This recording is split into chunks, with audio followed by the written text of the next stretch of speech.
नमस्कार, आप सबका बहुत बहुत स्वागत है इस डिस्कशन में।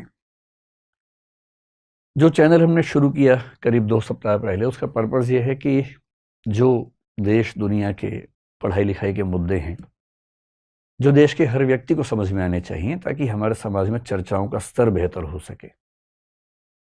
तो उसी प्रोसेस में एक चर्चा, बड़ी समकालिक चर्चा है, समकालीन चर्चा है, जिसका विषय है कि जो पॉलीग्राफ टेस्ट है, जो नार्को टेस्ट है, और एक टेस्ट और है ब्रेन मैपिंग, शायद आपने नाम सुना होगा।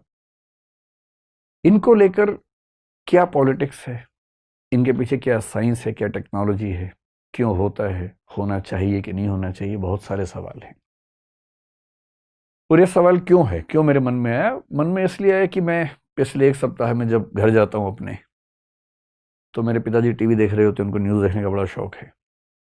और न्यूज़ आजकल देश में एक ही चल रही है कि जो आफताब श्रद्धा वाले मामले में जो बेरहमी से कत्ल हुआ, उसके बाद की जो इन्वेस्टिगेटिव प्रोसेस है, उस प्रोसेस में कभी आता है कि पॉलीग्राफ टेस्ट होने वाला है, फिर आता है कि परमिशन, जो एक्यूज है, एक्यूज समझते हैं ना, एक्यूज का मतलब जिसके ऊपर आरोप है, एक्यूज बोलते हैं, आरोपी।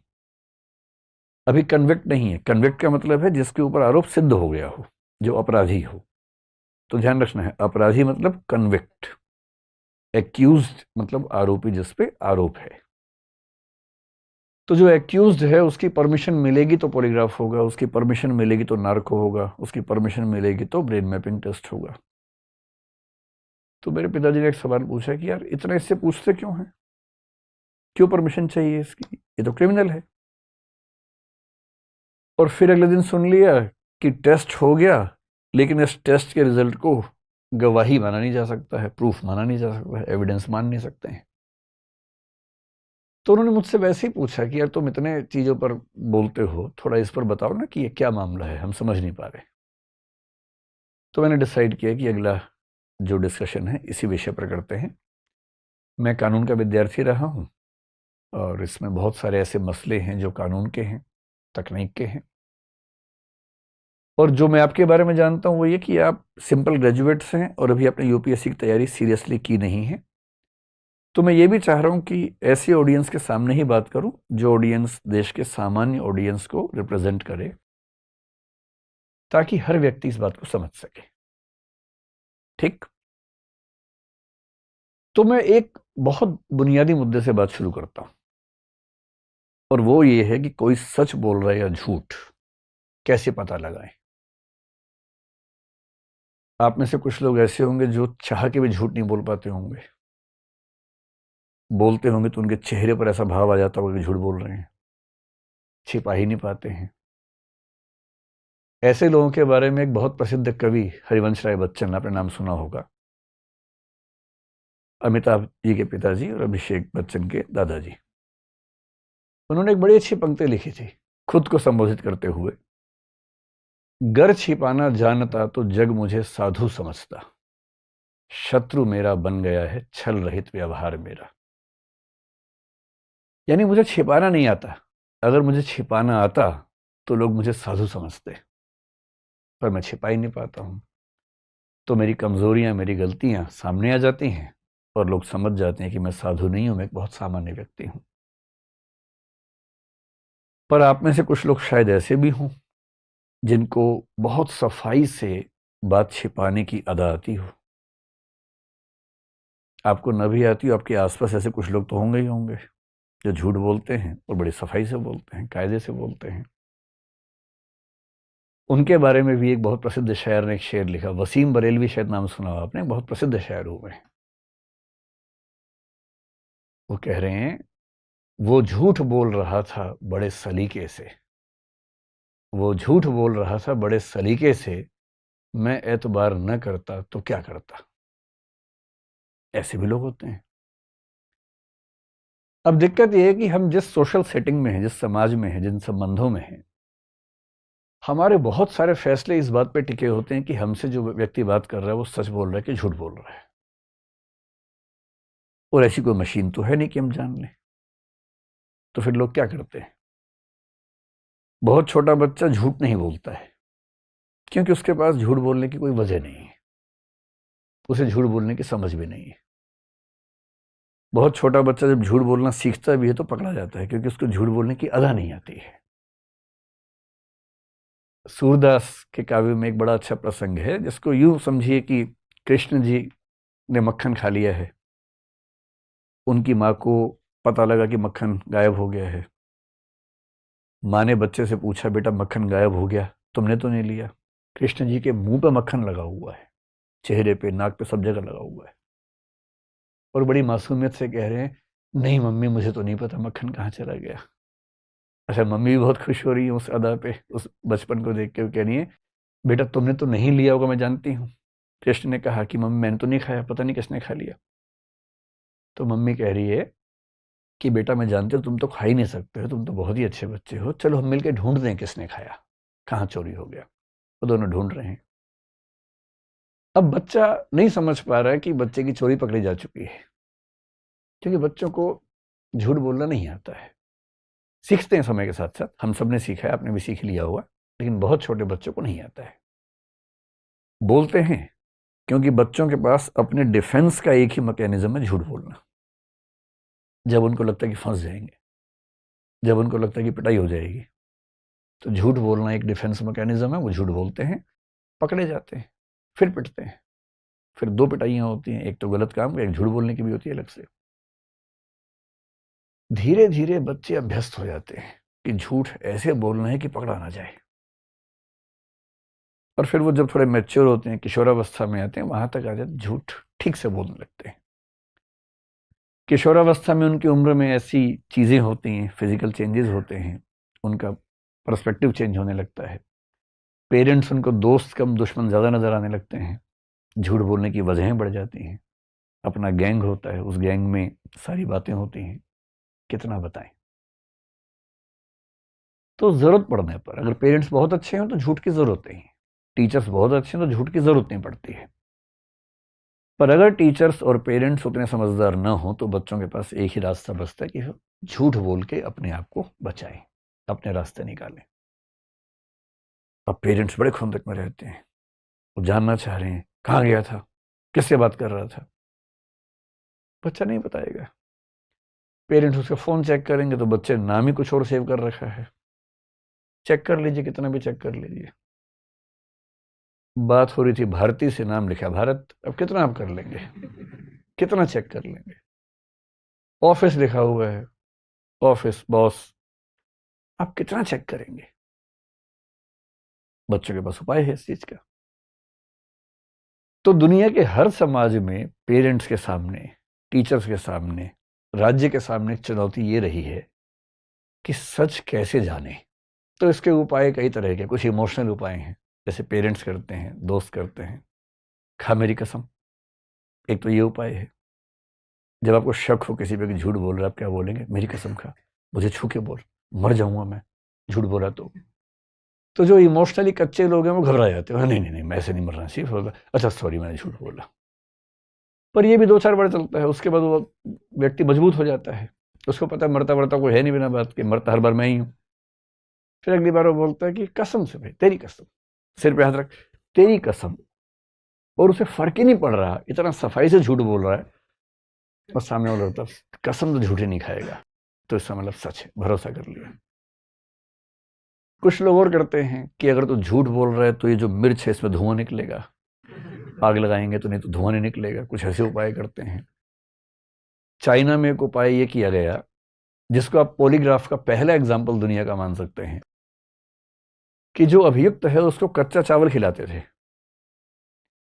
और कंसेप्ट ये था कि जब हम डरे होते हैं तो हमारे मुंह में सलाइवा यानी कि लार नहीं बनती है, और अगर कोई झूठ बोलेगा तो डरेगा, डरेगा तो सलाइवा नहीं बनेगा, सलाइवा नहीं बनेगा तो जो कच्चा चावल चबाया है वो सूखा रह जाएगा, और लार बन गई तो इसका मतलब डर नहीं रहा था, डर नहीं रहा था मतलब सच बोल रहा था।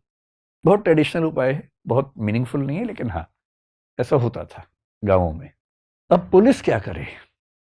पुलिस को हजारों लाखों करोड़ों मामले सुलझाने हैं, बहुत सारे क्रिमिनल केसेस होते हैं, कुछ सिविल केसेस होते हैं।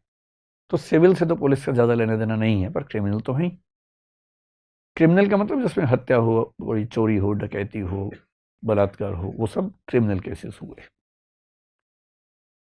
अब पुलिस के पास तरीका एक तो ये है कि वो लोगों से पूछे क्या हुआ था, बताओ भाई, नोट करे। पर जो व्यक्ति पुलिस के पास गया है, यदि पहली बार अपराध किया है और बहुत इनोसेंट व्यक्ति है, गलती से हो गया, तो फिर भी हो सकता है कि बातचीत में बता दे कि मुझसे गलती हुई है।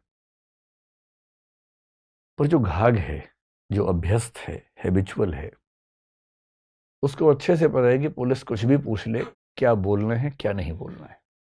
पुलिस पूछ पूछ के मर जाएगी, लेकिन मामला साफ हो नहीं पाएगा। फिर पुलिस क्या करती है, पुलिस अपने तरीके पे आ जाती है, थर्ड डिग्री। कहती है अच्छा रुको, चलो जरा साइड में चलो। फिर उसको मार मार के या बिना मारे उतना दबाव बना के, फिल्मों में आपने देखा होगा कि एक पुलिस ऑफिसर इन्वेस्टिगेशन कर रहा है, पड़ोस के कमरे से आवाजें आ रही हैं, वो कुछ नहीं कर रहा। जब गया इन्वेस्टिगेशन पे तो अपने एक जूनियर को बोल के गया कि पड़ोस के कमरे से आवाजें आनी चाहिए बहुत तेज तेज, और बीच में आके ऐसे बोल देना जब मैं बात कर रहा हूँ। अब ऑफिसर बात कर रहा है कि भाई बता दे, कितना परेशान करेगा, बता दे। इतने में एक पुलिस वाला आता है कि सर वो साथ वाले की मौत हो गई। ये कहता है कैसे मरा? सर वो सवाल पूछे, जवाब नहीं दे रहा था, ज्यादा मार दिया उसको, मर गया। फिर ये कह रहा है कोई बात नहीं, लाश दफना दो, किसी को बताना मत। फिर इसे पूछते हैं हाँ भाई बताएगा? हाथ नहीं लगाया है, टच भी नहीं किया है। फिर इतना सुनने के बाद बड़े बड़े लोग बता देते हैं, कई तो ऐसे भी कि ना भी किया तो भी बता देते हैं कि हाँ मैंने चोरी की थी भाई, 2 महीने जेल में रह लूंगा, कम से कम मरूंगा तो नहीं। तो ये भी खतरा होता है। और ऐसे बहुत जोक्स चलते हैं। एक जोक मैंने सुना था बहुत पहले, था तो भारत के 3 राज्यों के बारे में, तो मैं 3 देश कर देता हूँ। विदेशों के बारे में बोलते रहिए, कोई दिक्कत नहीं है, देश के अंदर बोलना मुश्किल है। तो इमेजिन कीजिए कि जापान, चीन और नॉर्थ कोरिया में कंपटीशन है। एक व्यक्ति गुम हो गया है, उसे ढूंढना है पुलिस को। पहले जापान को चांस मिला, जापान ने 7 दिन लगा दिए। कैसे किया? सारे सैटेलाइट, उसका फोन ट्रैक किया, और जो उसकी लोकेशन है वो सब ट्रैक करके फिर पूछताछ करके आखिरकार उसको ढूंढ लिया। करीब 6-7 दिन लग गए। चाइना ने कहा ये कोई तरीका हुआ, हम तो बहुत जल्दी कर देते हैं। फिर चाइना के पास केस गया, उसने 2 दिन में ढूंढ लिया। तो कैसे ढूंढा? जो आदमी गुम हुआ था उससे सारे रिश्तेदारों को उठवा लिया, और रिश्तेदारों को बंद करके इतना पीटा कि नहीं बताओगे तो मार देंगे। अंत में किसी ने बता दिया, ढूंढ के लिए 2 दिन में हो गया काम। फिर केस नॉर्थ कोरिया गया, नॉर्थ कोरिया ने 1 घंटे में सॉल्व कर दिया। कैसे किया? तो जो आदमी गुम हुआ था उसका नाम ली था मान लीजिए, तो ली गुम हुआ, कंप्लेंट हुई कि ली गुम हो गया है। ली की फोटो देखी, उसी शक्ल का आदमी ढूंढा एक और, उसको पकड़ा, खूब कस के पीटा, वो बोल तू ली है, बोल तू ली है। और 2 घंटे बोला हाँ मैं ली हूं, और कैमरे के सामने दिखा दिया कि ली पाया गया, इसकी शक्ल थोड़ी बदल गई है पर यह है ली ही, इसी से पूछ लो। वो बोला हाँ मैं ली हूं, क्योंकि उसको पता, वरना पीटूंगा और ज्यादा। तो इन्वेस्टिगेशन के प्रोसेस में थर्ड डिग्री का मतलब ये होता है कि किसी को मार पीट के या बिना मारे पीटे ऐसा दबाव बना के जिस दबाव को वो झेल ना पाए। कभी कभी ये भी होता है कि पड़ोस की जगह से आवाज ये नहीं आती कि मर गया। फिर क्या होता है, किससे पूछने की, देख भाई बता दे। कह रहे सर मैंने कुछ किया ही नहीं। चल कोई बात नहीं। इतने में एक आदमी आके बोलता है कि सर इनके पेरेंट्स को और बच्चों को उठवा लिया है, क्या करना है? और वो जो सुल्तान नाम का कसाई है उसके पास भेज दिया है, मरवा दें अभी रखना जिंदा शाम तक। अब ये कह रहा है कि 1 घंटा रुको भी, फिर देखते हैं। ये कह रहा भाई बता दे। नहीं बताएगा। फिर उसको बोलता है यार 1 घंटे में अगर ये बता दे तो ठीक है, वरना पूरा खानदान साफ कर देना। करेगा नहीं, लेकिन उस समय उस व्यक्ति को लगता है कि मैं खत्म, परिवार खत्म। पुलिस को शौक नहीं है ये सब करने का। पुलिस के ऊपर दिक्कत ये है कि इतने केसेस हैं, सॉल्व ना करे तो टीवी चैनल, अखबार पीछे पड़ जाते हैं कि कैसी पुलिस है, कोई काम नहीं करती है। सॉल्व करने के जो वैध तरीके हैं वो उनके लिए बहुत यूजफुल नहीं है, दबाव उनके ऊपर बहुत ज्यादा है। और इस वजह से एक संकट हमेशा रहता है कि हम किसी आरोपी से, किसी एक्यूज से, किसी गवाह से सही बात कैसे पूछें। और 20th सेंचुरी में, 19th सेंचुरी के अंत से कहना चाहिए, कमाल होना शुरू हुआ तकनीक के क्षेत्र में। और ऐसा कमाल हुआ कि अब हम किसी व्यक्ति से सही बात जान सकते हैं, इसके बावजूद कि वो बताना नहीं चाह रहा। और ऐसी तकनीकें बहुत सारी हैं। 3 प्रमुख तकनीकें हैं जिन पर आज हम बात करेंगे। उनमें से एक तकनीक का नाम है पॉलीग्राफ, एक का नाम है नार्को एनालिसिस और एक का नाम है ब्रेन मैपिंग। तो पहले थोड़ा समझते हैं कि क्या है, फिर अंत में इस मामले में आएंगे कि इनको कंपल्सरी करना ठीक रहेगा या नहीं रहेगा, इनकी जो एडमिसिबिलिटी है, इनको एविडेंस के तौर पर मानना, वो अपने आप में ठीक है या उसमें कुछ खतरे हैं, वो सब बातें उसके बाद समझेंगे। तो 3 तकनीक हैं, और इन तकनीकों को अगर हमें समझना हो कि कौन सी तकनीक है,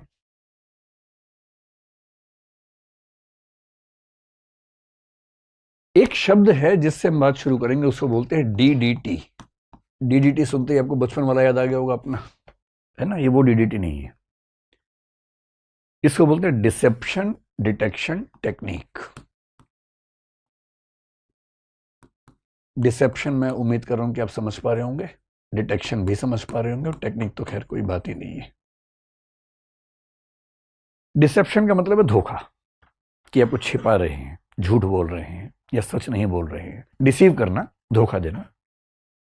डिटेक्शन का मतलब है पहचान लेना, और टेक्निक मतलब तकनीक। यदि कोई आपको धोखा दे रहा है तो उस धोखे को पहचान लेने की तकनीक, इसको बोलते हैं डिसेप्शन डिटेक्शन टेक्निक। और फिलहाल हमारी दुनिया के पास 3 तकनीकें हैं। फ्यूचर तो बहुत ही अलग किस्म का होने वाला है। अभी जो तकनीकें हैं वो 3 हैं। मैंने जो आपको बताया, एक का नाम क्या है, पॉलीग्राफ, दूसरे का नाम है नार्को एनालिसिस, और तीसरे का नाम है ब्रेन मैपिंग। अच्छे से समझते हैं कि क्या होता क्या है, और कल को मान लीजिए समझ लेंगे, और उसके बाद मैं आपसे पूछूंगा क्या करना चाहिए सरकार को, राज्य को, सुप्रीम कोर्ट को, फिर देखेंगे आपकी राय क्या बनती है। पहले जान तो लें कि मसला है क्या। शुरुआत करते हैं पॉलीग्राफ से, कि पॉलीग्राफ क्या चीज है।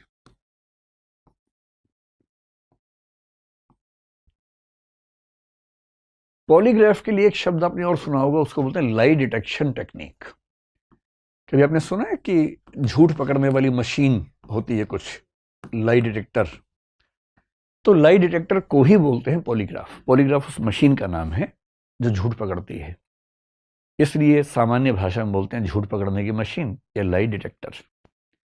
अगर आपको थोड़ा सा और समझना हो इस मामले में, तो आप एक फिल्म 2010 में आई थी, हिंदी की ही, उस फिल्म का नाम था राइट या रॉन्ग।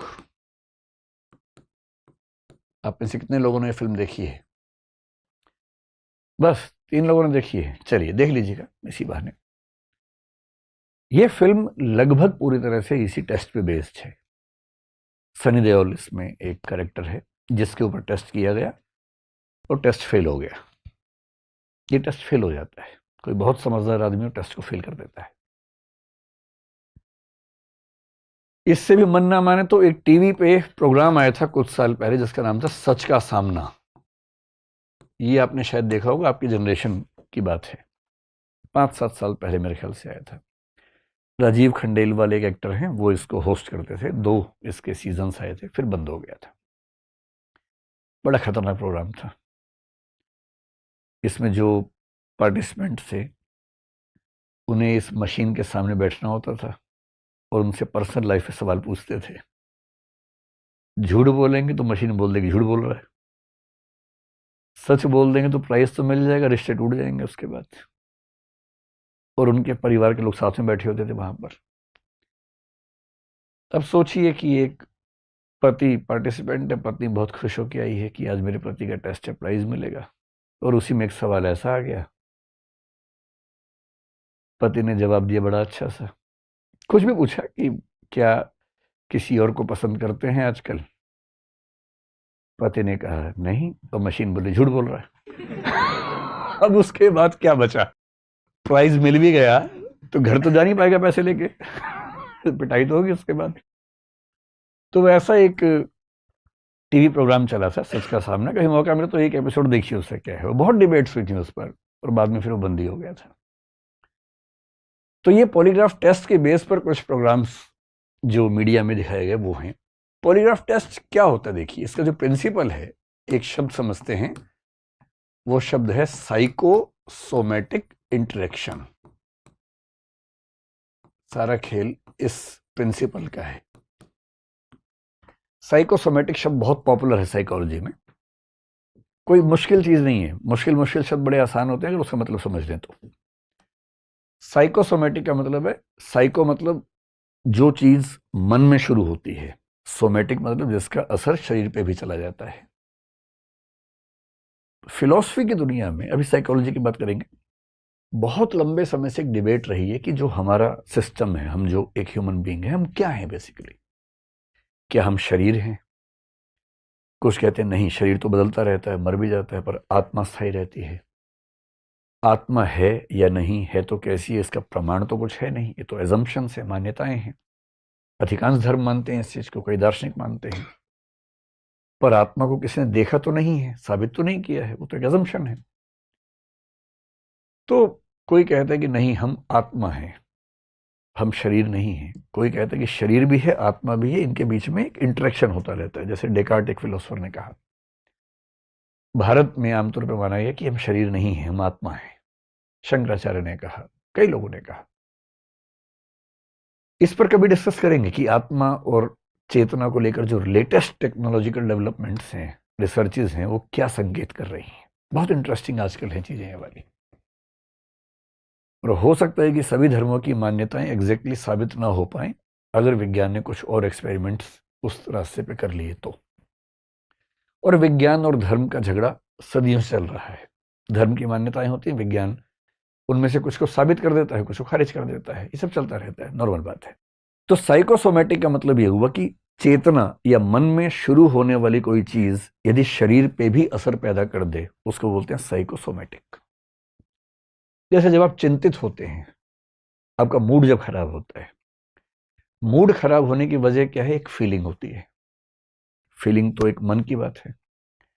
जैसी मूड खराब हुआ एक फीलिंग की वजह से, वैसे ही आपका एक्टिव होने का मन नहीं करता, आपकी बॉडी पैसिव हो जाती है। लोग कहते हैं कि चलो घूम के आते हैं, नहीं यार मन नहीं कर रहा, मूड नहीं है, शरीर भी काम नहीं कर रहा। किसी को एंजाइटी होती है, बहुत चिंता होती है, तो चिंता के साथ बॉडी में कुछ कुछ वाइब्रेशंस होने लगते हैं। किसी को डिप्रेशन होता है तो उसकी बॉडी एग्जैक्टली काम करना ही बंद कर देती है। इसका मतलब मन में होने वाली समस्याएं हमारे शरीर पर भी असर डालती हैं। इसको बोलते हैं साइकोसोमैटिक इंटरेक्शन।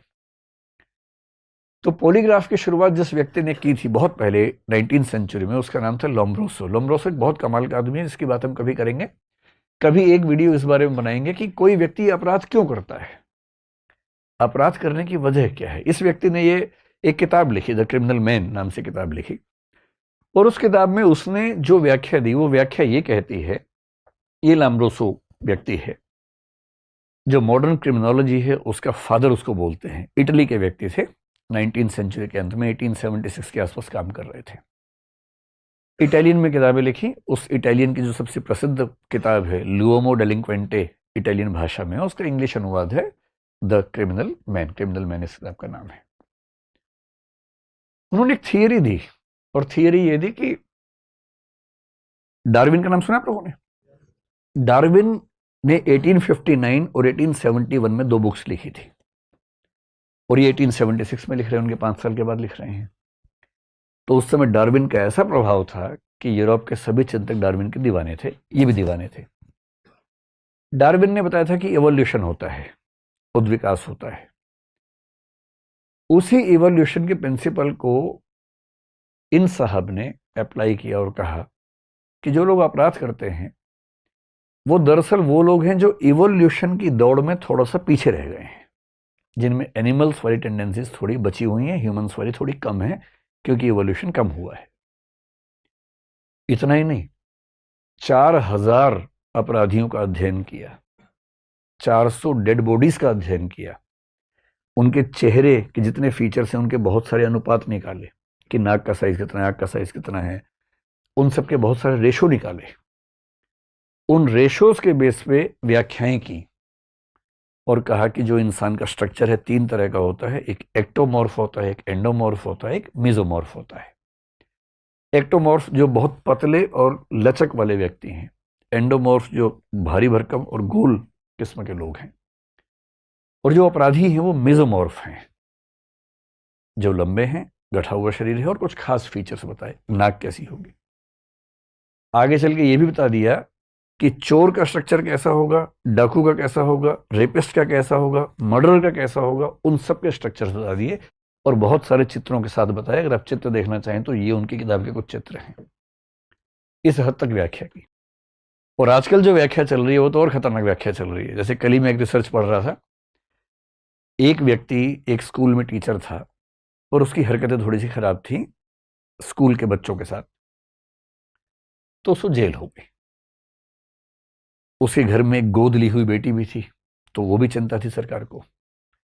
जैसे जेल गया तो उसको तबीयत खराब हुई, चेकअप हुआ, एमआरआई हुआ और पता लगा कि उसके ब्रेन में एक नस है जो दबी हुई है और वो प्रेस हो रही है लगातार।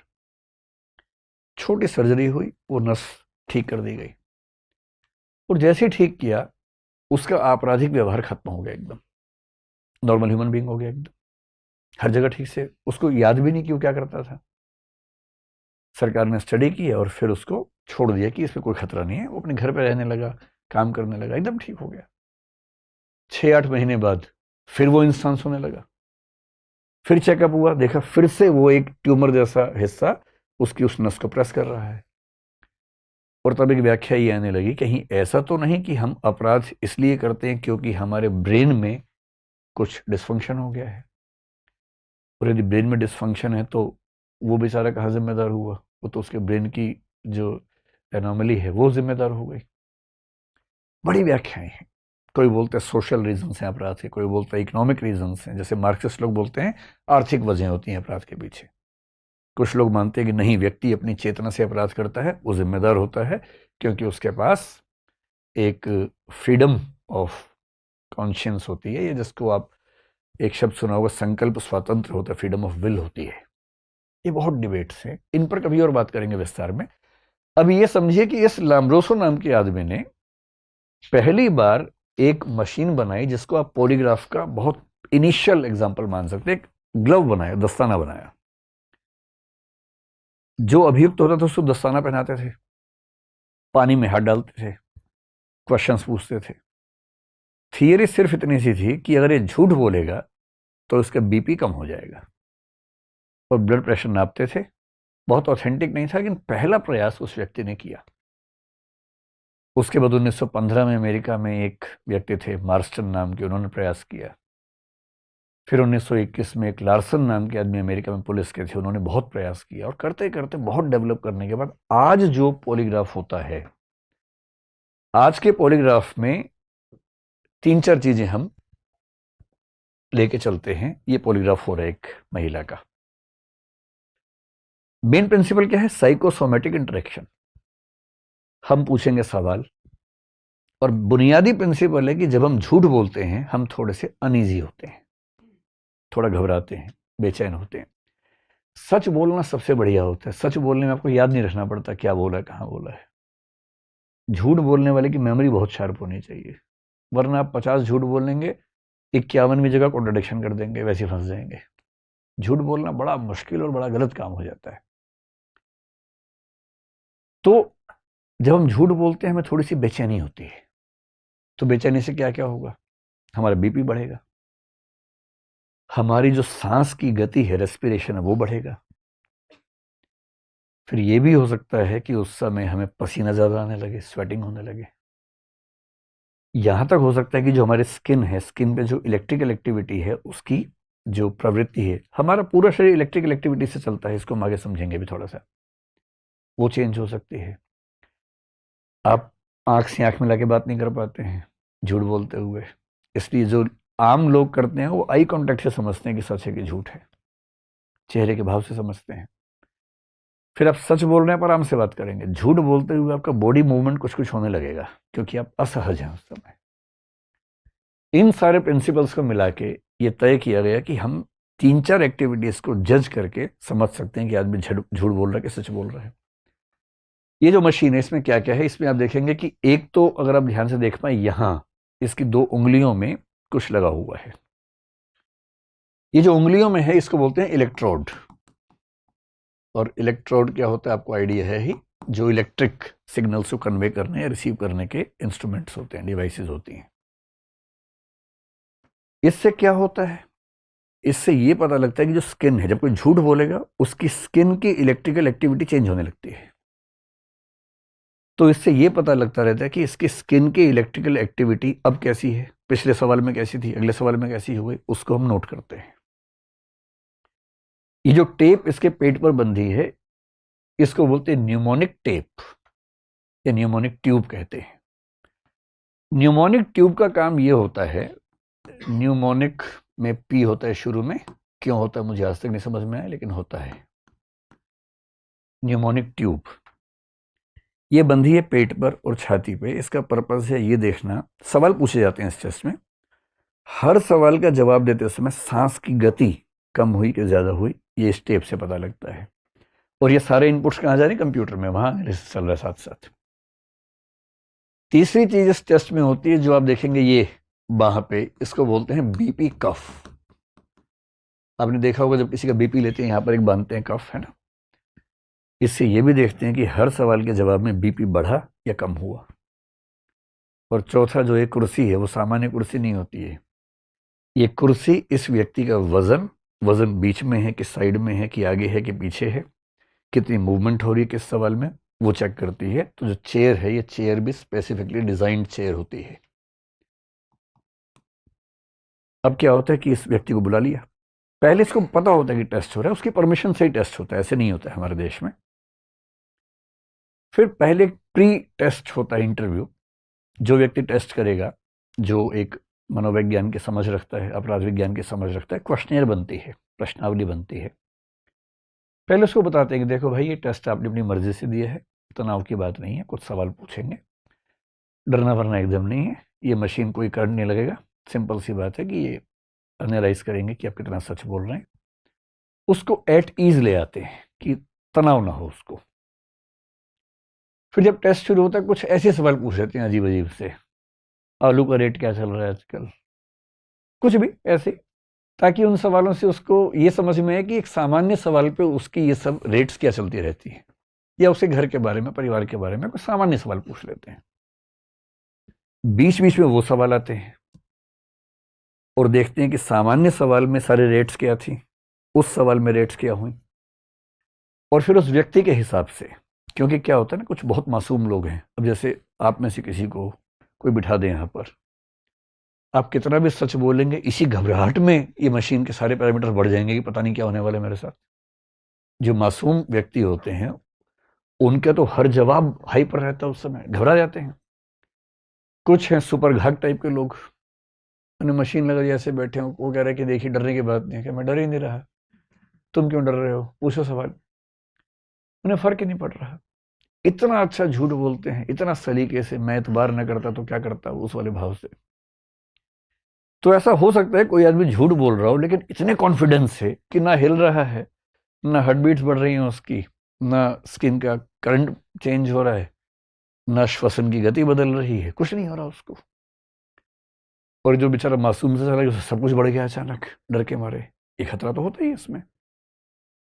तो करते क्या है, शुरू में ना हर व्यक्ति का एक नॉर्मल लेवल जज करते हैं कि किसी का नॉर्मल लेवल 0 हो सकता है, किसी का 4 हो सकता है। वो शुरू 4 से कर रहा है, जो मासूम सा आदमी है हर चीज में 4 लेवल ऊपर बढ़ा हुआ है, तो उसका नॉर्मल 4 मान लेंगे। वहां से काउंट करना शुरू करते हैं, गैप कितना आया, कि वो सच बोलेगा तो भी तनाव के 4थे बिंदु पे है, झूठ में तनाव के 8वें बिंदु पे होगा। और जो घाघ आदमी है सच बोलते हुए 0 पे है, झूठ पे 0.5 पे गया सिर्फ। तो ऐसे एक अमाउंट फिक्स करते हैं, मात्रा फिक्स करते हैं उस व्यक्ति के अनुसार, और हर क्वेश्चन के साथ नोट करते हैं सारी वैल्यूज और उसकी टोटल वैल्यू क्या निकलेगी। उसके बेस पे तय होता है कि सच की वैल्यू यहां से यहां तक मानेंगे, यहां से यहां तक बोलेंगे झूठ है, और बीच की एक वैल्यू होती है जो कैन नोट से या तय नहीं हो पा रहा। इस तरह से टेस्ट होता है। अब ये टेस्ट आपने अगर देखा हो तो इसके बहुत फेमस एग्जांपल्स, मैंने आपको 2 फिल्मों का या सीरियल का एग्जांपल दिया, वो इसके एग्जांपल्स हैं। कुछ लोग पूछते हैं कि ये टेस्ट अपने आप में प्रामाणिक है या नहीं है, इससे कुछ तय हो पाता है या नहीं, कितना वैलिड है। तो दो बातें हैं। एक अमेरिकन जो इंटेलिजेंस एजेंसी है उसके एक प्रमुख ने कुछ साल पहले एक बयान दिया।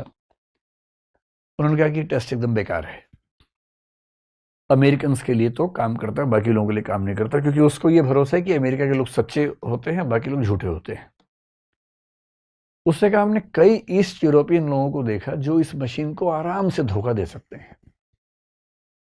हाँ, अमेरिकन आमतौर पर फंस जाते हैं। फिर बोला जो एशियंस हैं वो भी इसको धोखा दे सकते हैं आराम से। कल्चर की बात है, जिस कल्चर में सच बोलने पर बहुत जोर दिया जाएगा वहां के लोग झूठ बोलते हुए थोड़ा परेशान होते हैं। लेकिन यदि किसी कल्चर में झूठ को बुरा नहीं माना जाता तो वहां के लोग झूठ को लेकर सहज होते हैं, और सहज हैं, घबरा नहीं रहे हैं, तो उनके सारे पैरामीटर्स चेंज ही नहीं होते, तो फिर कैसे पकड़ेंगे। और यही चीज दिखाई गई है उस फिल्म में, जिस फिल्म का नाम मैंने बताया राइट या रॉन्ग। सनी देओल है। सनी देओल की पत्नी का अफेयर किसी से चल रहा था और उसे गुस्सा आ गया और उसने पत्नी और उस व्यक्ति का कत्ल कर दिया। अगर मैं ठीक याद कर पा रहा हूं, मैंने फिल्म देखी है तो मुझे ध्यान है कि ऐसा ही हुआ था। तब उसका एक और ऑफिसर, वही ये भी पुलिस में काम करता है, शायद वही पुलिस में है, इसका दोस्त भी है, बाद में वो कॉम्पिटिटर हो गया है, इरफान खान। उसे जिम्मेदारी मिली है जांच करने की, और इरफान खान पॉलीग्राफ टेस्ट करता है उसका। अब पॉलीग्राफ में पकड़े जाने का पूरा खतरा है। और फिल्म की थीम क्या है कि वो इतना समझदार है सनी देओल, जितने क्वेश्चंस पूछे हैं ना उसकी हार्ट बीट चेंज हो रही, ना कुछ चेंज हो रहा है, और जहां जहां बढ़ने से साबित होगा कि ये सच बोलता है आदमी, वहां वहां बढ़ रही है। जहां साबित होगा कि झूठ बोल रहा है वहां नहीं बढ़ रही है। और उसने अपनी भावनाओं पर इतना कंट्रोल किया हुआ है कि टेस्ट का वही रिजल्ट आएगा जो ये चाहता है कि आए। और अंत में टेस्ट का रिजल्ट ये है कि ये बेकसूर है, उसे बरी कर देते हैं। और जब वो बरी करके जाता है, फ्लाइट लेता है भारत से बाहर की, और एक पर्ची छोड़ के जाता है अपने दोस्त के लिए, वही जो इन्वेस्टिगेशन ऑफिसर है इरफान खान। और पर्ची में लिखा हुआ है, तुम्हारे आरोप सही थे पर तुम साबित कर नहीं सकते। यह है पॉलीग्राफ की असलियत। कुछ दावा नहीं कर सकते। आपको लगता होगा कि ये प्रयोग होना चाहिए ताकि अपराधी पकड़ा जाए, लेकिन इसका ये भी समझना है कि जब हम किसी अपराधी पर इसको लागू करेंगे, आरोपी पर, तो हमें समझना पड़ेगा इसके पीछे के कानून के प्रिंसिपल्स क्या हैं, जिसकी बात अभी हम थोड़ी देर में करेंगे। अच्छा, एक बात बताइए, अगर पॉलीग्राफ की मशीन नॉर्मली अवेलेबल हो जाए और पेरेंट्स घर पे ले आए और रोज रात को बच्चों पे लगा दे मशीन, किसके पास गए थे? मतलब और भी खतरनाक सवाल हो सकते हैं। आप चाहेंगे कि ऐसा हो? पॉलीग्राफ की मशीन भारत के हर पेरेंट को, हर टीचर को मिल जाए? नहीं चाहेंगे ना? ठीक है, गनीमत है कि आप, क्यों आप कहेंगे राइट टू प्राइवेसी। भाई, मैंने कोई अपराध थोड़ा ना किया है, मेरी प्राइवेसी है। मैं किसके साथ गया, किसके साथ नहीं गया, मेरे पेरेंट्स क्यों जाने इस बात को, है ना? मैं मेट्रो सिटी में रहने वाला वयस्क व्यक्ति हूँ, आपके मन में ये भाव आएगा। और आज से 30 साल के बाद शायद आप कहेंगे हाँ, होना चाहिए, मशीन होनी चाहिए पॉलीग्राफ की, क्योंकि तब आपके बच्चे वही सब कर रहे होंगे जो भी आप कर रहे हैं, और तब आप वो सब करेंगे जो आपके पेरेंट्स अभी कर रहे हैं, है ना? तो नफरत आपको पेरेंट्स से नहीं है, नफरत इस पीढ़ी को अगली पीढ़ी से है। अभी आप इस तरफ हैं, 30 साल बाद आप उस तरफ खड़े हो जाएंगे, और आपके विचार लगभग वैसे ही बदलेंगे जैसे अभी आपके पेरेंट्स के विचार हैं। अब देखिए दूसरा टेस्ट क्या होता है। दूसरे टेस्ट का नाम, ये देखिए, देखिए घबराहट हो रही है इसको तो, लेकिन ये तीसरा टेस्ट है। दूसरा टेस्ट जो होता है उसको बोलते हैं नार्को। उसके लिए कोई चित्र है नहीं, क्योंकि उसमें चित्र के लिए कुछ है ही नहीं, चित्र कहां से लाएं उसका। नार्को थोड़ा सा रिस्की टेस्ट है, और इसमें क्या होता है, एक दवाई होती है जिसको बोलते हैं सोडियम पेंटोथल। इसका नाम सुना है आपने कभी? सुना है? सुना है तो अच्छी बात है, नहीं तो अब सुन लीजिए। एनेस्थीसिया समझते हैं क्या होता है? हाँ, तो बस समझ लीजिए, सोडियम पेंटोथल वो दवाई है जिसका प्रयोग एनेस्थीसिया के लिए आमतौर पर किया जाता है। एनेस्थीसिया का मतलब है जब किसी को ऑपरेट करते हैं, सर्जरी करते हैं, उसको बेहोश करना होता है, या उसके शरीर के कुछ हिस्से को बेहोश करना होता है ताकि पेन उसको महसूस ना हो, तो वो दवाई दे के उसको बेहोश कर देते हैं। तो मेरी तो एक दो सर्जरीज छोटी मोटी हुई हैं, तो बड़ा इंटरेस्टिंग होता है। डॉक्टर आपसे बात कर रहा है, बहुत प्यार से बात कर रहा है, बात करते करते लगाता है इंजेक्शन, आप समझ भी नहीं पाते, 3-4 सेकंड में जबान लड़खड़ाती है, फिर पता भी नहीं चलता क्या हुआ। फिर 5 घंटे बाद जब होश आता है तब दर्द होता है पूरे शरीर में, फिर आदमी उछलने कूदने लगता है, बहुत दर्द हो रहा है, लेकिन सर्जरी में पता भी नहीं चलता है। तो ये वो दवाई है जो हमें बेहोश कर देती है। इसी दवाई की एक सीमित मात्रा दी जाती है नार्को टेस्ट में, और इसलिए इस दवाई का एक नाम होता है ट्रुथ सीरम। ट्रुथ सीरम का मतलब हुआ एक ऐसी दवाई जो आदमी से सच बुलवाती है। इसका एक प्रसिद्ध नाम है ट्रुथ सीरम।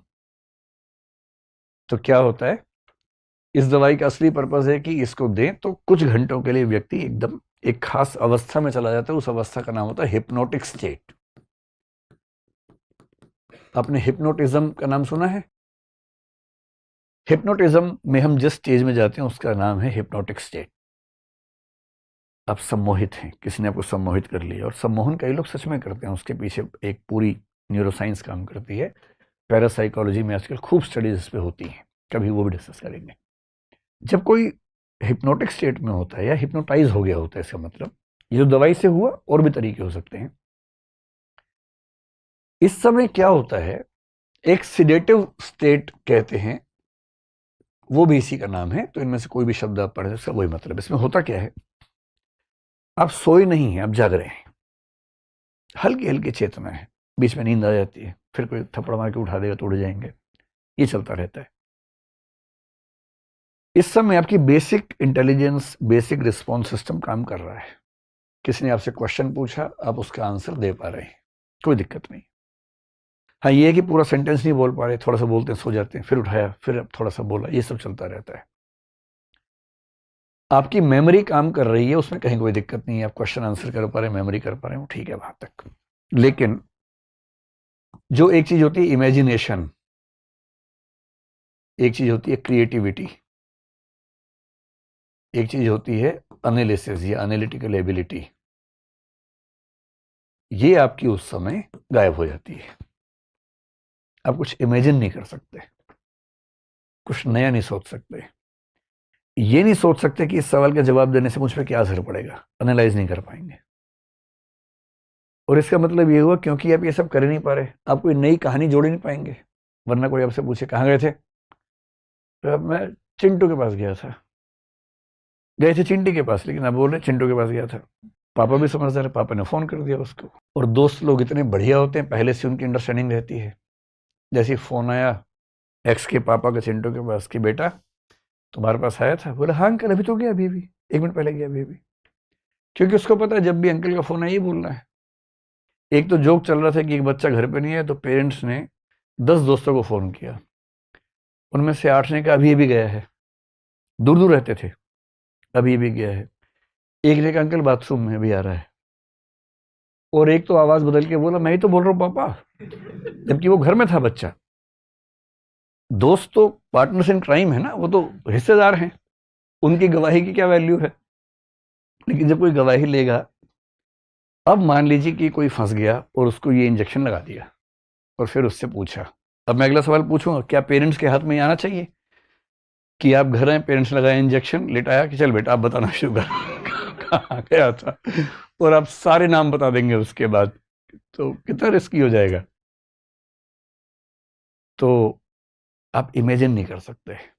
सामान्य स्थिति में क्या होता है, पापा ने कुछ पूछा, बेटा पैसे दिए थे इतने कहाँ चले गए, आपको सोचा नहीं था पहले आपने सवाल आएगा।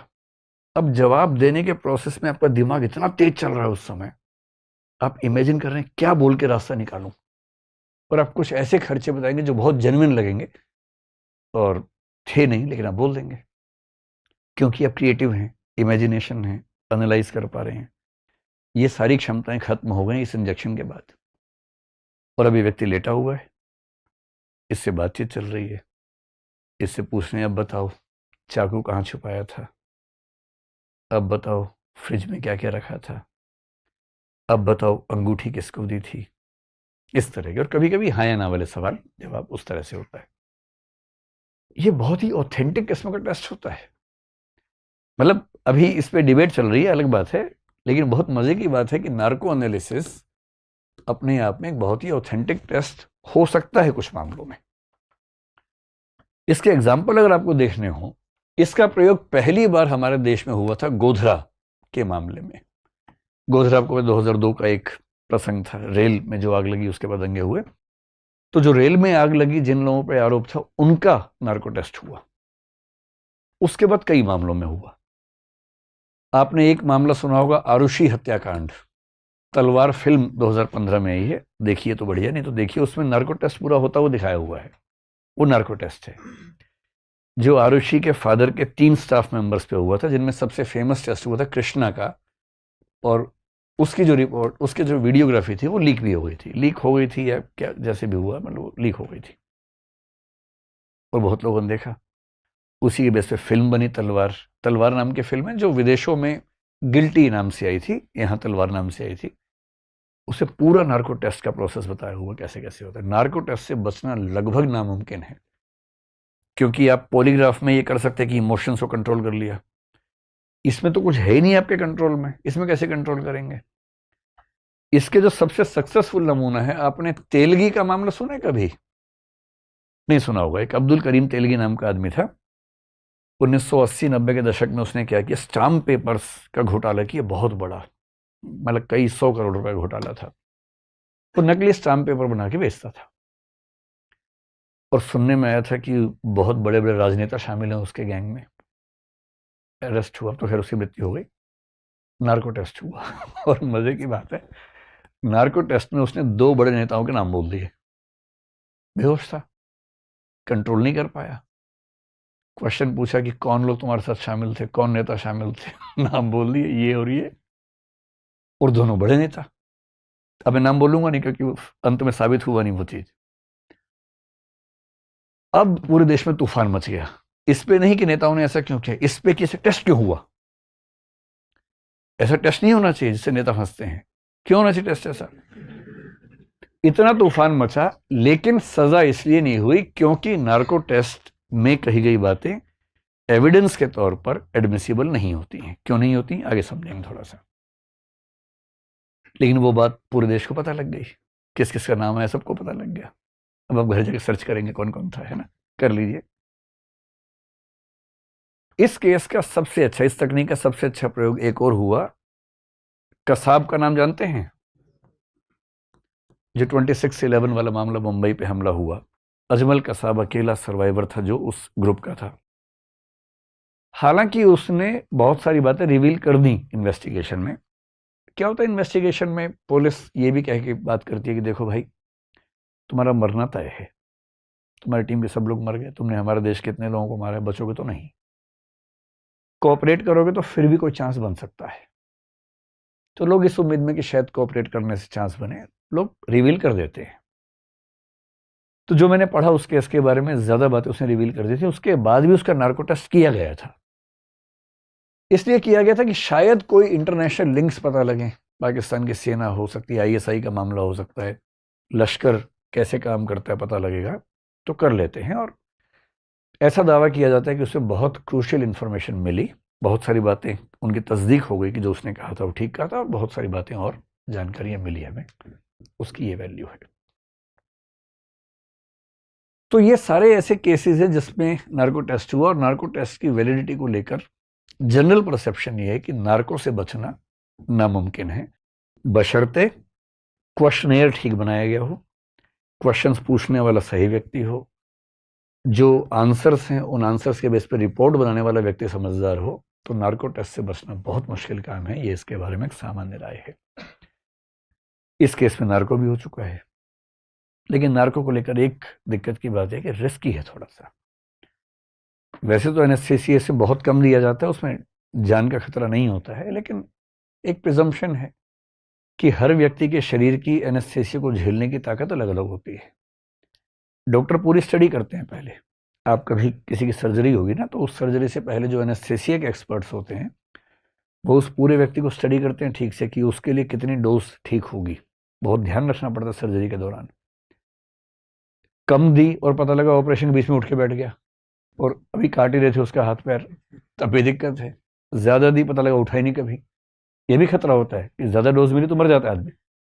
तो बहुत माइन्यूट लेवल पे डोज को चेक करना पड़ता है उसमें, और इसमें उससे कम देना होता है, केवल सवाल पूछने हैं। तो चिंता होती है कि अगर डोज कम रह गई तो हो सकता है कि वो होशो हवास में जवाब दे रहा हो और हमें लग रहा हो कि बेहोश है। ज्यादा दी तो हो सकता है कि वो परमानेंटली किसी ऐसी अवस्था में कोमा में चला जाए, ये भी खतरा होता है। तो रिस्क फैक्टर को लेकर थोड़ा सा डर लगता है इस चीज को लेकर, लेकिन वैसे इसकी ऑथेंटिसिटी बहुत अच्छी है। अब ये जो आप देख रहे हैं ना, देख के लग रहा है बड़ा खतरनाक मामला है। ये टेस्ट नंबर 3 है, जिसको बोलते हैं ब्रेन मैपिंग।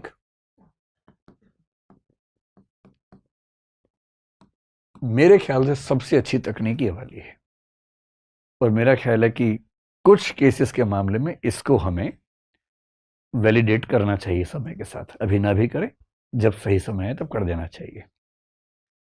भारत दुनिया का वो देश है जिसने दुनिया के इतिहास में पहली बार इस टेस्ट के बेस पे एक व्यक्ति को उम्र कैद दी थी 2008 में। हालांकि बाद में वो कैंसिल हो गया। समझिए क्या टेस्ट है। देखिए, अगर मैं कहूं कि ब्रेन मैपिंग है तो एक बेसिक कंसेप्ट समझ लीजिए। आपने दो शब्द सुने होंगे, एक ईसीजी सुना होगा और एक ईईजी सुना होगा। सुना है, स्कूल कॉलेज में पढ़ाई होगा। ईसीजी की फुल फॉर्म क्या है? इलेक्ट्रोकार्डियोग्राफ। और ईईजी होता है इलेक्ट्रोइनसेफेलोग्राफ। सेफल ये शब्द जहां भी है इसका मतलब दिमाग की बात चल रही है, कार्डियो शब्द जहां भी है इसका मतलब दिल की बात चल रही है। ठीक है। ये जो लेबोरेटरीज हैं, टेस्टिंग मैकेनिज्म है ना, बहुत मुश्किल होता है ये समझना कि शरीर के अंदर क्या दिक्कतें चल रही हैं। इसलिए मेडिसिन के विकास से ज्यादा जरूरी है पैथोलॉजी में ये समझ पाना कि क्या दिक्कत चल रही है। दवाई तो बन जाएगी, पहले समझ तो है कि हो क्या रहा है इस व्यक्ति को अंदर। अच्छा, उसके अंदर क्या हो रहा है उसको देखने के लिए खोल देंगे तो फिर बंद करना मुश्किल हो जाता है। तो बिना किसी को ऑपरेट किए पता करना है कि उसके अंदर क्या दिक्कतें हैं। इसी प्रोसेस में सारी तकनीकें आती हैं, जिनका अगला स्तर एमआरआई है, सीटी स्कैन है, वो आपने सुना होगा इन सब का नाम। ईसीजी क्या होता है? ये दोनों इलेक्ट्रो से शुरू हो रहे हैं, इलेक्ट्रोकार्डियोग्राम, इलेक्ट्रोएन्सेफेलोग्राफी। हम लोग सोचते हैं कि आत्मा है, चेतना है, वो सब सोचते हैं। लेकिन न्यूरो साइंस में जितनी स्टडीज हो रही हैं, न्यूरो साइंस इस समय की बहुत महत्वपूर्ण साइंस है। न्यूरो साइंस का मतलब है दिमाग, ब्रेन को स्टडी करना। कुछ तो इतने इंटरेस्टिंग केसेस हैं। कुछ लोगों ने एक स्टडी निकाली कि ब्रेन के जो बहुत सारे पार्ट्स हैं उसमें एक पार्ट होता है प्री फ्रंटल कॉर्टेक्स, कहते हैं उस पार्ट को। और बहुत स्टडीज हुई तो पता लगा कि हमारे दिमाग के कौन से हिस्से किस चीज के लिए जिम्मेदार हैं। ये दिमाग की फोटो है, और इस दिमाग का आगे जो हिस्सा ये है इसको बोलते हैं प्रीफ्रंटल कॉर्टेक्स। अब स्टडीज बड़ी स्पष्ट हैं कि आप जो कॉम्प्लेक्स एक्टिविटीज करते हैं उसके लिए ये भाग जिम्मेदार है। और इसके अलावा जो अपराधी हैं, जो बहुत वायलेंट लोग हैं, बहुत एग्रेसिव लोग हैं, बहुत गुस्सैल, चिड़चिड़े, आक्रामक लोग, उनकी उस सारी आक्रामकता के लिए भी ये वाला भाग जिम्मेदार है।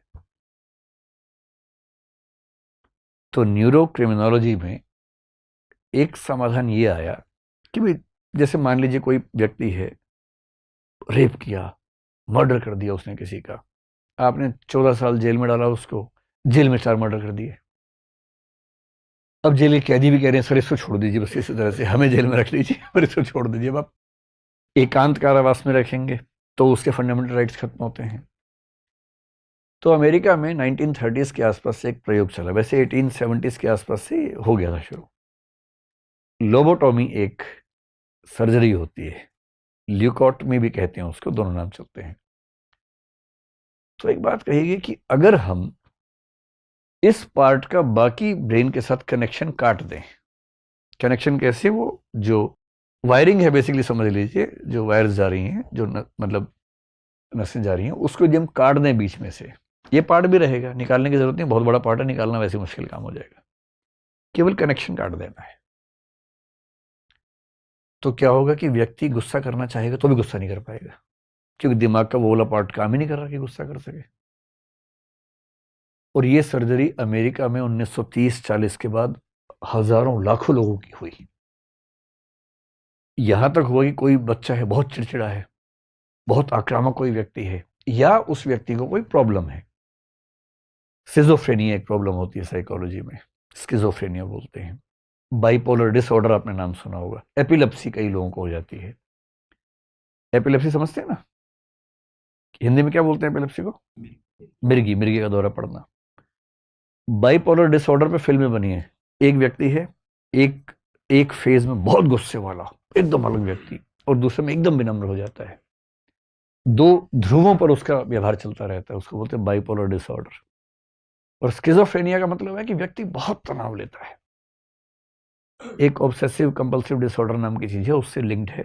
जैसे किसी व्यक्ति को इतनी चिंता रहती है हर समय, क्यों घर से बाहर निकला, अचानक देखा कि सड़क के दूसरी तरफ एक आदमी खड़ा हुआ है ऐसे ही, इसको लगता है क्यों खड़ा है, लगता है साजिश कर रहा है मेरे खिलाफ। तब तक उस आदमी ने किसी और को ऐसे इशारा किया, ओहो ये भी शामिल है, दोनों मिलकर मेरी हत्या कर देंगे लगता है, अब मैं क्या करूं। अपने घर के अंदर भागा, टेबल के नीचे जाकर छुप गया, और 2 घंटे तक निकल नहीं रहा। फिर घर में कोई आया, उसने कहा अंदर क्या कर रहे हो, बाहर आओ। इसको लग रहा है तुम भी शामिल हो। इस तरह के तनाव, इस तरह की एंजाइटी कुछ लोगों को होती है। तो ये स्किजोफ्रेनिया के बहुत सारे लक्षणों में से एक लक्षण कुछ लोगों को ऐसा दिखता है। ये वो लोग हैं जिनका दिमाग कंट्रोल नहीं हो पाता, वो सब प्रॉब्लम्स यहां से होती हैं। तो एक तरीका है कि इसके तार काटो तो काम खत्म करो, न उतना तनाव होगा, लोग मस्त रहेंगे। लेकिन ऐसे बहुत केसेस हुए, कई लोग ठीक भी हुए, वो थोड़े पैसिव हो जाते हैं, बहुत जिंदगी उनकी रंगीन नहीं होती, बहुत मस्त मौला नहीं होती, लेकिन हाँ कम से कम उतना एग्रेशन नहीं रहता, गुस्सा नहीं रहता, नफरत नहीं रहती। कभी कभी गलत भी हो जाता है। अमेरिका में एक राष्ट्रपति का नाम सुना होगा आपने, जॉन एफ कैनेडी। अमेरिका सबसे स्मार्ट राष्ट्रपति हुए, सबसे सुंदर राष्ट्रपति। जैसे भारत में बोलते हैं ना, राजीव गांधी सबसे स्मार्ट प्रधानमंत्री हुए अब तक, सबसे सुंदर प्रधानमंत्री हुए। मतलब कोई प्रधानमंत्री सुंदर है नहीं, कोई कसौटी नहीं है, लेकिन कहने वाले कहते हैं। तो JF कैनेडी बड़े स्मार्ट आदमी थे, बाद में उनकी हत्या हो गई। 1941 में उनकी बहन रोजमेरी कैनेडी के साथ लोबोटॉमी का सर्जरी हुई, और उनकी बहन, ये है उनकी बहन रोजमेरी कैनेडी। और दुर्भाग्य ये कि उस सर्जरी के बाद ये जिंदगी भर उठ नहीं पाई, मतलब नॉर्मल लाइफ नहीं जी पाई, इंस्टीट्यूशनलाइज हो गई, इनकैपेसिटेटेड हो गई। इसका मतलब उनकी एक सामान्य व्यक्ति के रूप में जो क्षमताएं थी वो सारी खत्म हो गई। तो आजकल न्यूरो क्रिमिनोलॉजी में, आजकल न्यूरो मेडिकल साइंसेस में बहुत सारी नई चीज़ें आ रही हैं, जिनमें से कुछ चीज़ों को हम समझेंगे। और उसमें से एक चीज़ ECG और EEG आई। न्यूरो मतलब EEG, ECG तो हार्ट का मामला है। तो होता क्या है कि हमारे शरीर के अंदर जो कनेक्टिविटीज़ हैं वो सारी इलेक्ट्रिकल पल्सेस के रूप में होती हैं। तो जब हमारा दिल है, दिल क्या करता है, फैलता है सिकुड़ता है, फैलता है सिकुड़ता है। तो जब दिल सिकुड़ता है, कॉन्ट्रैक्ट होता है ना, उस समय जो इलेक्ट्रिकल एक्टिविटी जनरेट होती है बॉडी में, उसको हम कैप्चर कर लेते हैं। कैसे? ECG से। जब ECG आपका, अभी क्या हुआ होगा आप लोगों का, छोटे बच्चे आप लोग तो हैं, जब ECG होता है तो 3-4 चीज़ें लगाते हैं पेट के हिस्से में, इलेक्ट्रोड्स होते हैं बेसिकली, वो उस इलेक्ट्रिकल एक्टिविटी को कैप्चर करते हैं। और जनरली क्या होता है, ऐसा ऐसा ग्राफ आता रहता है, और उसमें सिर्फ ये देखा जाता है कि अगर ग्राफ में रिदम ठीक है तो इसका मतलब दिल ठीक काम कर रहा है। तो ECG क्या है? दिल की गतिविधियों को इलेक्ट्रिक पल्सेस के ग्राफ के रूप में समझना कि दिल ठीक चल रहा है कि नहीं चल रहा है। ये तो आसान था। बाद में वैज्ञानिकों ने उससे मुश्किल चीज बनाई, इलेक्ट्रोइंसेफेलोग्राफी। ये ब्रेन का है, और इसमें क्या करते हैं, ये देखते हैं कि ब्रेन में चीजें ठीक से काम कर रही हैं कि नहीं कर रही हैं। जैसे ब्रेन ट्यूमर किसी को होने का खतरा हो तो क्या होगा, उसका EEG होगा। किसी को स्लीप डिसऑर्डर है, ऐसे लोग हैं कि 2-2 साल हो गए ठीक से सो ही नहीं पा रहे, 1 घंटे की नींद की एवरेज आ रही है, नींद ही नहीं आती, इसका मतलब ब्रेन में कुछ प्रॉब्लम है, तो उसका EEG होगा। या चोट लगी, मेमोरी खत्म हो गई या कम हो गई, या ब्रेन ठीक वैसे काम नहीं कर रहा, तो उसका EEG करना पड़ेगा। EEG कैसे करते हैं? तो कंसेप्ट ये कि जो ब्रेन की सेल्स हैं आपस में जब कम्युनिकेट करती हैं तो इलेक्ट्रिकल पल्सेस के रूप में करती हैं। अब इलेक्ट्रिकल पल्सेस अगर हमें पता लग जाए कि दिमाग के कौन से हिस्से में इलेक्ट्रिकल पल्सेस की फ्रीक्वेंसी क्या है, और हम चेक कर लें कि उतनी उतनी है या नहीं, तो हम समझ जाएंगे कि दिमाग ठीक काम कर रहा है। कितना सिंपल है। तो 1965 के आसपास ईईजी एक अच्छे लेवल पे आ चुका था, और इसका तरीका क्या होता है कि हम दिमाग पे इलेक्ट्रोड्स लगाते हैं। कितने? 32, यानी खोपड़ी में 32 पॉइंट्स पर हम इलेक्ट्रोड्स लगा देते हैं।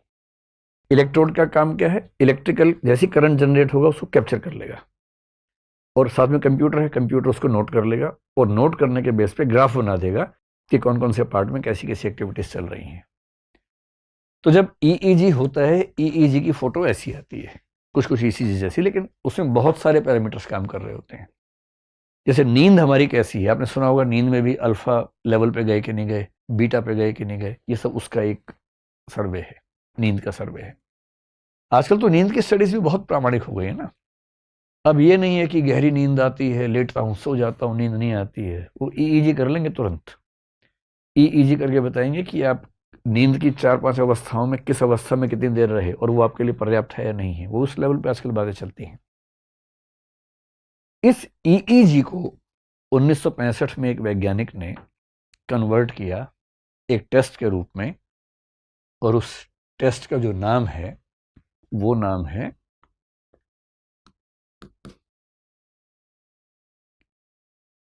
Brain electrical activation profile, BEAP। ये पहला एक्सपेरिमेंट था अपराध को समझने के लिए, ब्रेन इलेक्ट्रिकल एक्टिवेशन प्रोफाइल। क्या किया उस आदमी ने? उसने एक वेव का पैटर्न निकाला जिसको बोलते हैं P300 वेव पैटर्न। और क्या स्टडी की सोचिए। रिसर्च करते करते उसने पाया कि हमारा दिमाग शांत है।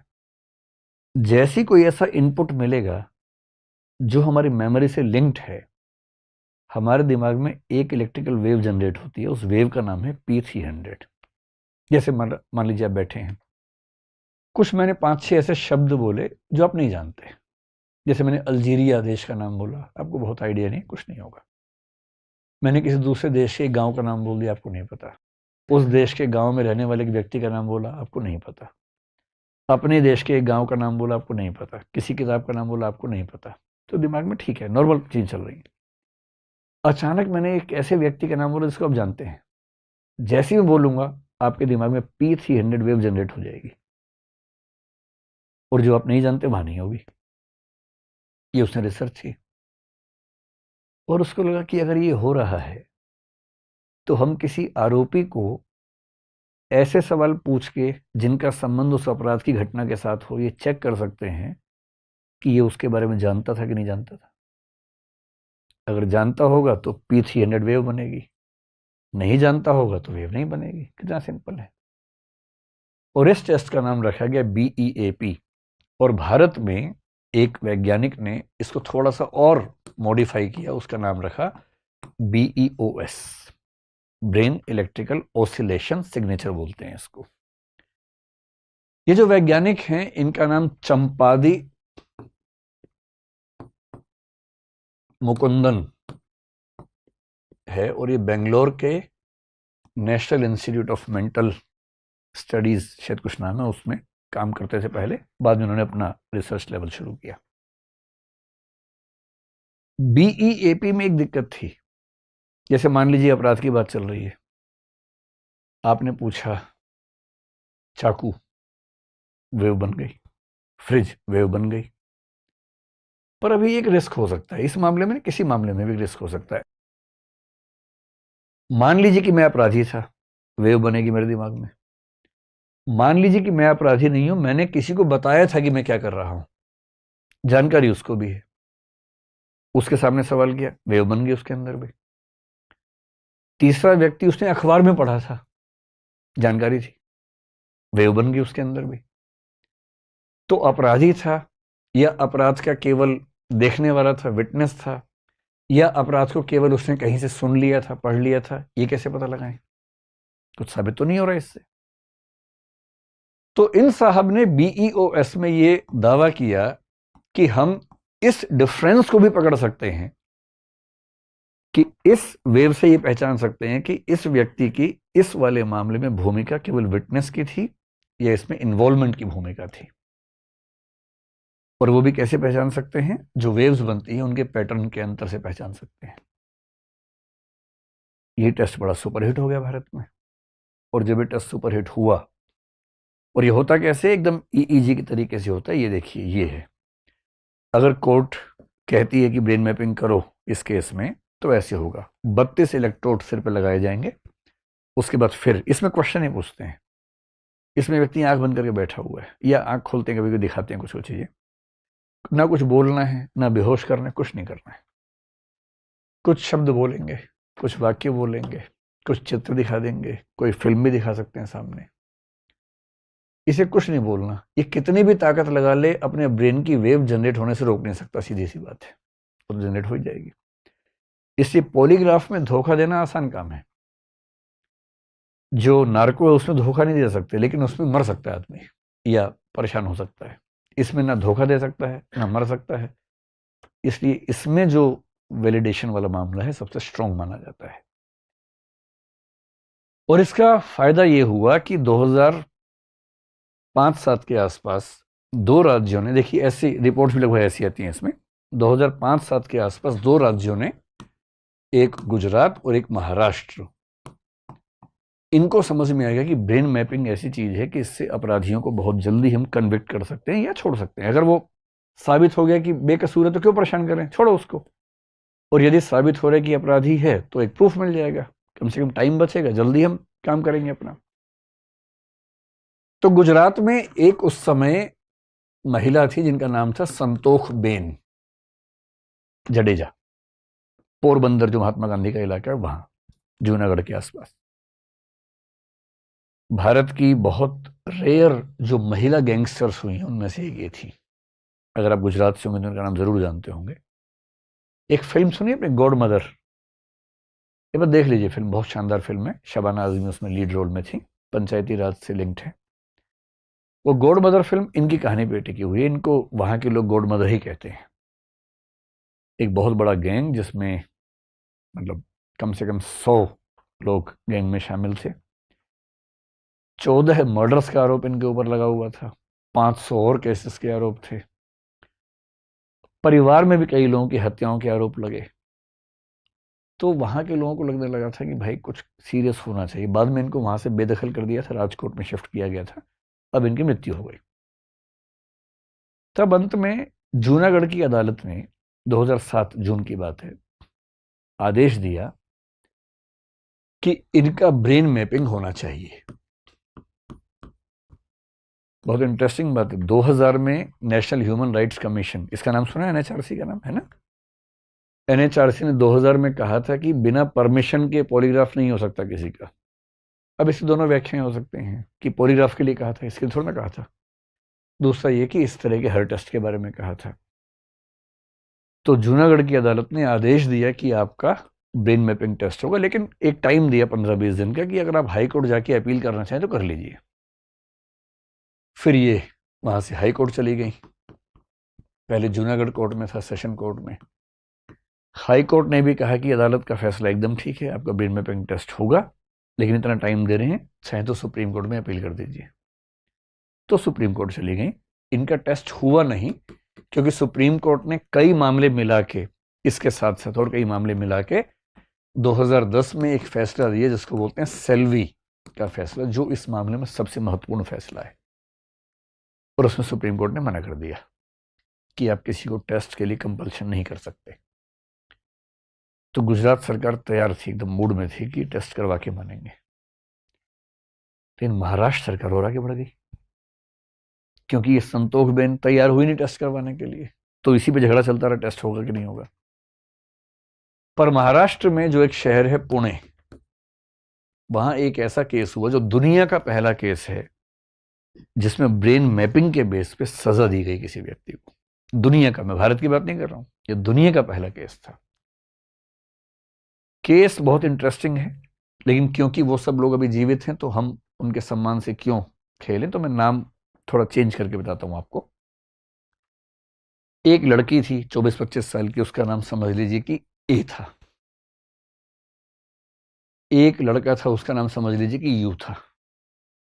एक और लड़का था, समझ लीजिए उसका नाम पी था। ठीक। तो ए और यू देश के एक ही राज्य से थे। मैं राज्य का नाम भी नहीं बोल रहा फिलहाल, बहुत मन करे क्लास के बाद चुपके से पूछ लीजिएगा, बता दूंगा सर। तो एक ही राज्य से थे, प्रेम करते थे, इनकी फैमिलीज मान गई, एंगेजमेंट भी हो गई कि ठीक है शादी करेंगे, पर अभी छोटे हैं, पढ़ाई लिखाई कर ले, बाद में शादी कर देंगे। तो ये दोनों बच्चे एमबीए करने के लिए पुणे आए, पढ़ने लगे, और ये तय था कि शादी करेंगे आगे चल के। ये जो मिस्टर पी हैं, ये भी एमबीए करने के लिए पुणे आए, और ये आए थे देश के किसी और हिस्से से, मैं क्यों शहर का नाम लिखूं, देश के किसी और हिस्से से आए थे, ठीक। ये भी वहां पढ़ने आए थे, एक ही क्लास में थे। जैसा फिल्मों में होता है वैसा ही हो गया। जो मिस ए हैं, कहते हैं कि इनको धीरे धीरे लगा कि नहीं, मेरे लिए सही जीवन साथी मिस्टर पी होंगे, यू नहीं होंगे। तो ए और पी में प्रेम हो गया, और यू बेचारा अकेला हो गया। तो यू ने अपने पेरेंट्स से कहा, दूसरे पेरेंट्स से कहा कि क्या खेल चल रहा है मेरे साथ। तो पेरेंट्स ने भी समझाया दोनों को। उसके बाद कहते हैं, जो केस में लिखा हुआ है, ए और पी वहां से भाग गए। खूब हल्ला मचा, शोर हुआ, खूब हुआ। अंत में फिर ए वापस वहां पहुंची और उसने यू से कहा, आप समझ रहे हैं ना यू कौन है, यू कौन है, जिसे शादी होने वाली थी, ठीक है। तो उसने यू को बुलाया एक रेस्टोरेंट में, बहुत फेमस रेस्टोरेंट में बुलाया पुणे में। तो यू आया, नाराज भी था। तो उसने कहा, नाराज मत हो, गलतियां हो जाती हैं, मैं भी शिरडी के मंदिर गई थी, वहां से प्रसाद लाई हूं, सब ठीक होगा, लो प्रसाद तो खाओ। तो उसने प्रसाद खाया। आरोप है कि प्रसाद में आर्सेनिक मिला हुआ था, और इतना ज्यादा मिला हुआ था कि प्रसाद खाने के कुछ सेकंड्स के बाद उस व्यक्ति को दिक्कत हुई और कुछ मिनटों में उसकी मृत्यु हो गई। किसकी मौत हुई बताओ? पता है ना, यू की हुई। हाँ, यू की मौत हो गई। पुलिस आ गई तो ये पहले माना गया कि एक्सीडेंटल डेथ है, पता नहीं क्या था। फिर जो यू मरा था उसके पेरेंट्स ने आरोप लगाया ए पे, पूरी कहानी बताई पुलिस को। फिर ए पे चार्ज लगा, इन्वेस्टिगेशन हुई, सबूत कोई था नहीं। उस समय तक सीसीटीवी उस तरह से होते नहीं थे। यह भी साबित नहीं हो सकता था कि प्रसाद ए ने यू को दिया। कैसे साबित हो जाएगा? सीसीटीवी तो है नहीं, और कोई चुपके से अब कुछ कहे खाने के लिए, कोई और वहां पर देख नहीं रहा, कैसे साबित होगा? तो पुलिस ने अपनी तरफ से बहुत सारी कोशिश की, लेकिन कुछ साबित कर नहीं पा रही थी। अंत में उस केस में तय हुआ कि भाई हम बीईओएस करवाएंगे, और इनसे कहा गया मिस ए से कि आप ये टेस्ट करवा लीजिए। पुलिस समझाती है कि देखो टेस्ट करवा लो, तुम तो ईमानदार हो, इससे बच जाओगे, बहुत ठोस बात हो जाएगी, टेंशन मत लो, उसमें कुछ नहीं होता है, लेकिन हाँ बात अच्छी हो जाती है। अभियुक्त सोचते अच्छा, इससे मैं कम से कम 3rd डिग्री से बच जाऊंगा, कम से कम पिटाई नहीं होगी मेरी। तो लोग कहते हैं अच्छा ठीक है, करवा लेते हैं। तो उसकी परमिशन से ही हुआ, और इस टेस्ट में साबित हो गया कि उसी ने खून किया है। क्वेश्चन ऐसे पूछते हैं, प्रसाद, बत्ती जल गई। फिर 4 सवाल ऐसे पूछे, पेड़ पौधे कुछ नहीं जल रहा। प्रसाद में आर्सेनिक, फिर बत्ती जल गई। फिर आर्सेनिक कहाँ से खरीदा था, उस शॉप का नाम बोला, बत्ती जल गई। और ऐसे करते करते 15-20 सवाल जिनको लिंक किया जाए तो साबित होता है कि हाँ, इसी व्यक्ति ने ऐसा किया। और ये बीईओएस की रिपोर्ट कोर्ट में गई, और उस कोर्ट में जो जज थी, शालिनी उनका नाम था, शालिनी जोशी नाम था, शालिनी फलसावकर जोशी शायद नाम था पूरा। दुनिया के इतिहास में पहला मामला जिसमें कन्विक्शन क्या होता है, यह साबित होना किसने अपराध किया है, जिसमें कन्विक्शन प्राइमरीली इसकी रिपोर्ट के बेस पे हुआ। और भी चीजें थी, लेकिन ये भी था। और जज ने जजमेंट में 9 पेज लिखे केवल बीईओएस को क्यों प्रमाण माना इस बारे में, और उम्र कैद की सजा हुई। हालांकि बाद में सुप्रीम कोर्ट का जो फैसला है 2010 में, उसके बाद ये सब गवाहियां ही बेकार मान ली गई, तो फिर चीज चेंज हो गई। लेकिन हाँ, और जैसी ये सजा हुई, दुनिया भर के क्रिमिनल जो साइंटिस्ट हैं, क्रिमिनोलॉजी के एक्सपर्ट्स हैं, उन सब में चर्चा होने लगी, जर्नल्स में आर्टिकल छपने लगे। आरोप लगने लगे भारत सरकार पे, भारत की राज्य पे। कई देश भागे भागे कि हमें भी दो, हमें भी दो, हम भी करेंगे अपने यहाँ। इजराइल ने बहुत इंटरेस्ट शो किया उस समय, और डिबेट थी कि ये ठीक है नहीं है। लेकिन BEOS से कैसे हम पता लगाते हैं? अब जैसे इस केस में सुनने में आ रहा है कि अगला जो स्टेप होगा वो शायद BEOS का होगा, और ऐसी रिपोर्ट्स के माध्यम से हम चीज़ों को फाइनलाइज करेंगे। ये है 3 टेस्ट। अब सवाल ये है कि लीगल इनकी वैल्यू क्या है? क्या हम इनको लीगली एकदम ठीक मान लें? अभी हमारा सिस्टम क्या मानता है, हमारे सुप्रीम कोर्ट क्या मानता है?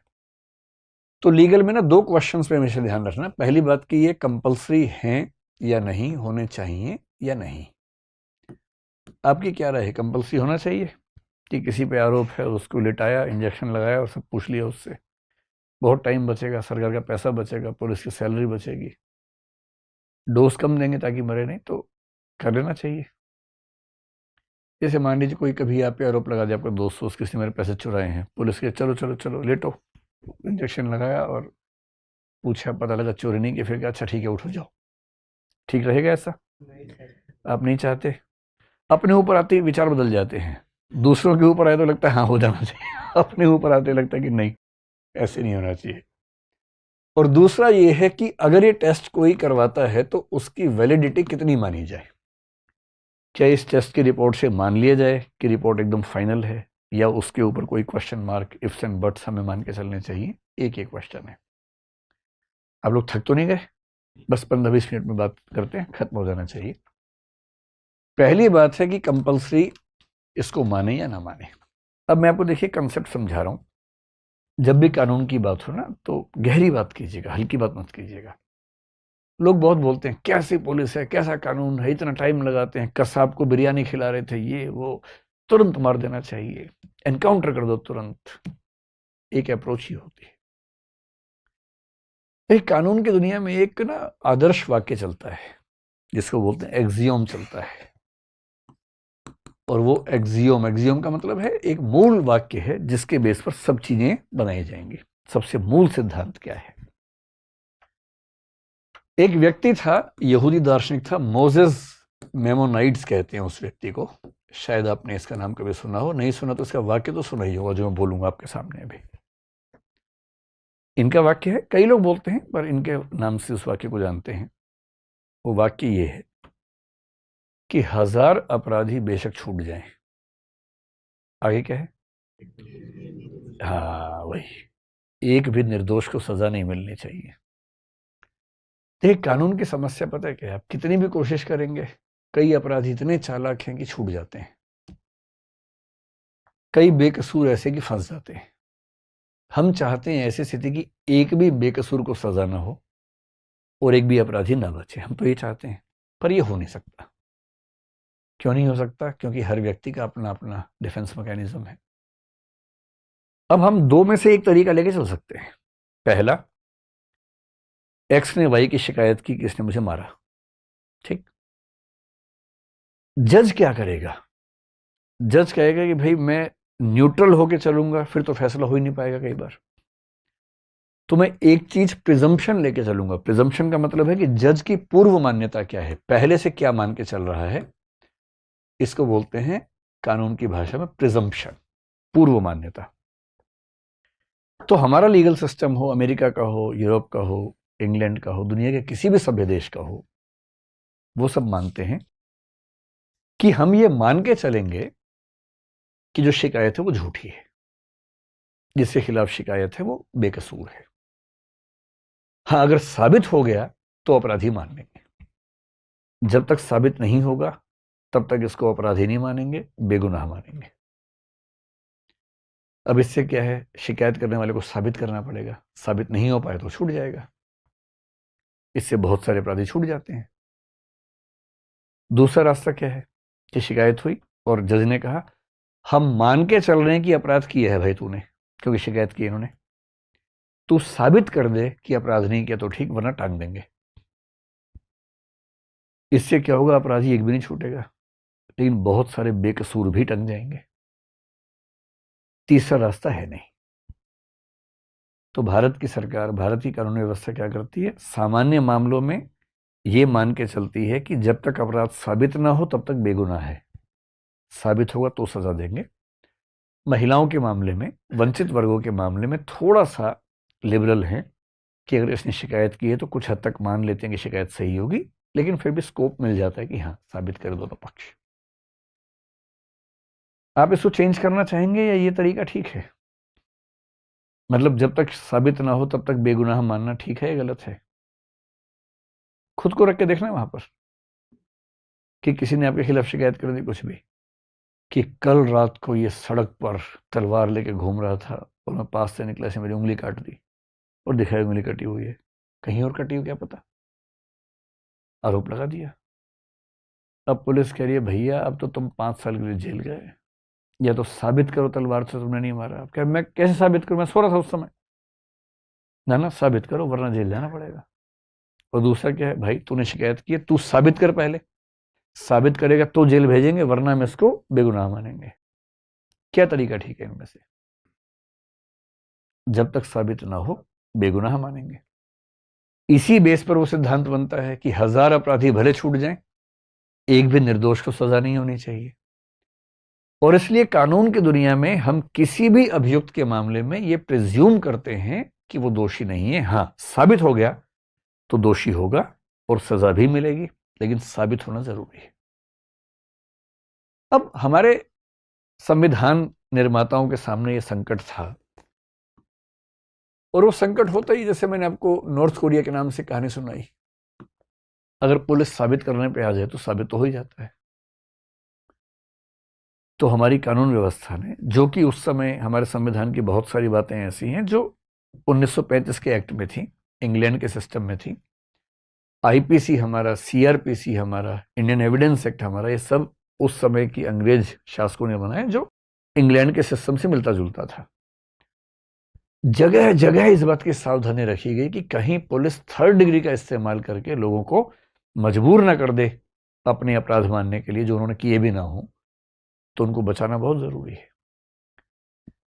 तो हमारे संविधान में, संविधान क्या है? संविधान का मतलब है सबसे महत्वपूर्ण और सबसे बुनियादी कानून जिस पर देश चलता है। बाकी भी कानून है, पर बाकी कानून उसके नीचे है, उसके अनुसार चलते हैं, लेकिन सबसे महत्वपूर्ण जो कानून होता है उसको बोलते हैं संविधान या constitution.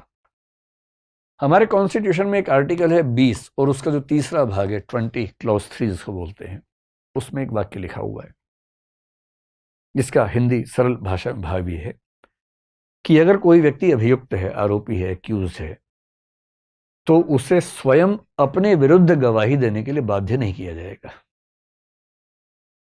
Someone accused for any crime shall not be compelled to be a witness against himself.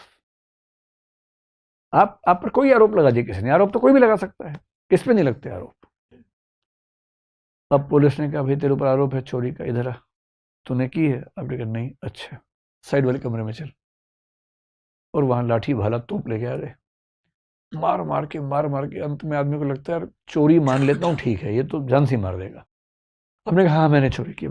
बोले भाई हम तो पहले कह रहे थे, चल लिख के दे मैंने चोरी की। मैंने कहा मैंने चोरी की है। अदालत में देखा है, हाँ जी इसने चोरी की है, वो लिख के दे रहा है, बोल भी रहा है, रिकॉर्डिंग में है इसकी पूरे से। जज ने कहा अच्छा तुमने चोरी की है? आप कह रहे हैं हाँ जी मैंने चोरी की है, तो जाओ फिर 1 साल के लिए जेल में। हो गया फैसला, केस बंद, पुलिस इफेक्टिव है, जबरदस्त तरीके से काम चल रहा है। पर ऐसी व्यवस्था तो हम में से कोई नहीं चाहता। तो संविधान ने लिख दिया भाई कि अगर कोई व्यक्ति अभियुक्त है तो उसको अपने विरुद्ध गवाही देने के लिए बाध्य नहीं कर सकते। आप कहेंगे बताओ तुमने किया है? नहीं, वो कहेगा नहीं पता, नहीं बोलूंगा, मैं अपने खिलाफ नहीं बोलूंगा किसी भी हाल में, मेरा कॉन्स्टिट्यूशनल फंडामेंटल राइट है, नहीं बोलूंगा।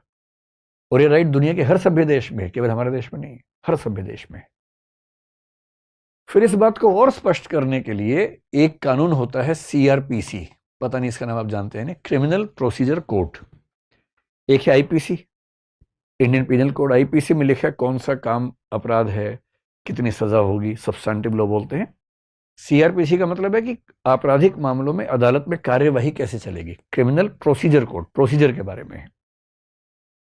जब भी गवाही होती है ना, या तो होती है सेक्शन 161 में या होती है सेक्शन 164 में।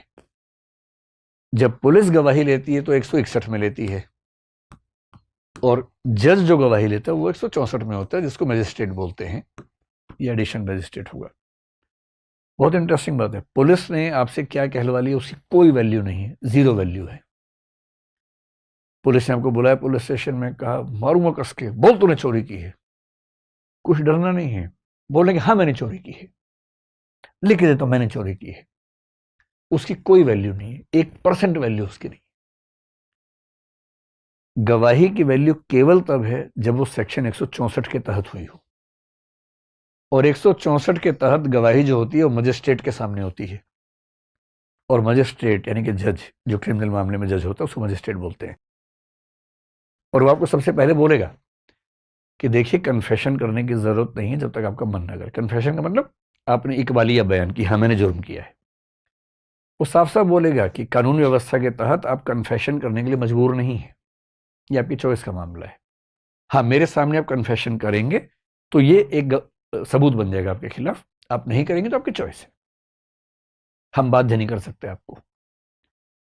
और फिर वो गवाही लेगा, पूरी गवाही नोट करेगा, नोट करने के बाद उस व्यक्ति को पढ़ के सुनाएगा कि भाई ये नोट किया है, सुन लो, ठीक है? वो कहेगा हाँ ठीक है, तब साइन करेगा वो व्यक्ति खुद भी, और जज भी साइन करेगा उस पर।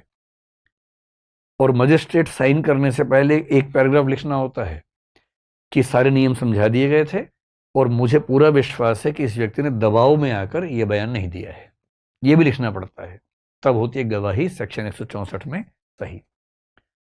और इसी कानून के सेक्शन 281 में ठीक से बताया गया कि गवाही की नोटिंग की प्रक्रिया क्या होगी, तो इन दोनों को मिला के काम किया जाता है। 161 में क्या है कि पुलिस इन्वेस्टिगेशन कर रही है। अब जो आईओ है, आईओ क्या होता है? इन्वेस्टिगेटिंग ऑफिसर, इन्वेस्टिगेशन ऑफिसर, जो इन्वेस्टिगेट करता है उस मामले को, उसको अधिकार है कि वो किसी को बुला सकता है। तो 161(1) में कहा गया कि पुलिस का अधिकारी किसी भी ऐसे व्यक्ति को बुला सकता है, उसकी मतलब बातचीत कर सकता है, विटनेस ले सकता है, जो उसके हिसाब से उस केस के बारे में जानकारी रखता है, उसको अधिकार है पुलिस वाले को। 161(2) जो है बहुत इंटरेस्टिंग है। 161 का जो पार्ट 2 है उसकी भाषा पता क्या है? कि पुलिस का अधिकारी उस व्यक्ति से कोई भी सवाल पूछ सकता है और उस व्यक्ति को सामान्यतः हर सवाल का जवाब देना अनिवार्य है, केवल उन सवालों को छोड़कर जिनके बारे में उसे लगता है कि इनका जवाब देने से वह खुद अपराधी बन सकता है या वह अपराधी साबित हो सकता है। आप सवाल का जवाब देंगे, देना पड़ेगा, लेकिन जिस सवाल के जवाब से आपको लगता है कि मैं फंस रहा हूं, आप कह सकते हैं कि मैं इसका जवाब नहीं दूंगा। और इसी बात पर एक महिला हुई जिसका नाम था नंदिनी सतपथी, इनका नाम पता नहीं आपने सुना या नहीं, उड़ीसा की मुख्यमंत्री थी ये इमरजेंसी के समय। 1978 में केस हुआ इनका, और इन्होंने क्या किया, पुलिस ने सवाल पूछे 161 के तहत, हर सवाल पे चुप, कोई जवाब नहीं। इन्होंने कहा कि आपका हर सवाल ऐसा है कि मैं जवाब दूंगी तो मेरा सेल्फ इंक्रिमिनेशन हो जाएगा, मैं अपने खिलाफ गवाही दूंगी, और संविधान का अनुच्छेद 20(3) और आईपीसी सीआरपीसी 161(2) मुझे परमिशन देता है कि मैं ऐसे सवाल का जवाब ना दूं। ये मामला सुप्रीम कोर्ट चला गया कि अगर कोई अभियुक्त जवाब ही ना दे तो हम क्या करें। तो सुप्रीम कोर्ट ने इस केस में माना इनकी बात को कि राइट टू साइलेंस हमारे पास है, और यदि पुलिस हम पर दबाव डाले तो हम चुप रहने का अधिकार है। हम कह सकते हैं कि हम चुप रहेंगे, क्योंकि 20 क्लॉज 3 और 161 क्लॉज 2 के तहत यह अधिकार बनता है। अब इससे अभियुक्त के अधिकार बढ़ते हैं, पुलिस की जिम्मेदारी बढ़ जाती है। पुलिस सब परेशान है, किसी को बुलाया कि हाँ भाई तुम वहां गए थे, वो चुप, नहीं गए थे चुप, तुमने किया चुप, नहीं किया चुप। अब पुलिस कह रही कि अपना सर फोड़े, क्या करें हम, हमें भी फैसला निकालना है, जजमेंट निकालना है, हम भी क्या करें। उसका अधिकार है कि वो ना बोले, क्योंकि संविधान और कानून ये कहता है। तो सवाल ये था कि क्या हम इस टेस्ट को कंपलसरी करें? अगर कंपलसरी करेंगे तो इन व्यक्तियों को अपने खिलाफ गवाही देने की बाध्यता हो जाएगी, क्योंकि जैसे नार्को किसी का हुआ, वो तो होश हवास में है ही नहीं, बोल दिया, उसके खिलाफ गवाही हो गई। तो अपने खिलाफ गवाही देने की बाध्यता जो संविधान मना करता है, सीआरपीसी मना करता है, क्या हम उसके लिए किसी को बाध्य कर सकते हैं? 1997 में एक व्यक्ति ने इसी पर एक पिटीशन लगाई कि भाई आप क्यों कंपलसरी करते हो, क्यों परेशान करते हो हमें। उसका नाम था इंदिरा पी चौधरी, और इसने बात कही ह्यूमन राइट कमीशन से, NHRC, national human rights commission, और नेशनल ह्यूमन राइट्स कमीशन ने 2000 ईस्वी में एक डिटेल्ड डॉक्यूमेंट निकाला। अभी सुप्रीम कोर्ट ने कुछ नहीं कहा है, हाई कोर्ट नहीं कह रहा है, नेशनल ह्यूमन राइट्स कमीशन कह रहा है, जिसकी बात को मानना जरूरी नहीं है, वो एक सुझाव के रूप में होती है, बात गाइडेंस के रूप में होती है। और ह्यूमन राइट्स कमीशन ने कहा कि भारत के संविधान और कानून के तहत हमारे दिशा निर्देश, गाइडलाइंस ये हैं। नंबर 1, किसी भी अभियुक्त या गवाह को पॉलीग्राफ या इस तरह के टेस्ट के लिए बाध्य नहीं किया जा सकता। ये उसकी चॉइस का मामला है, वॉलंटरी होना चाहिए।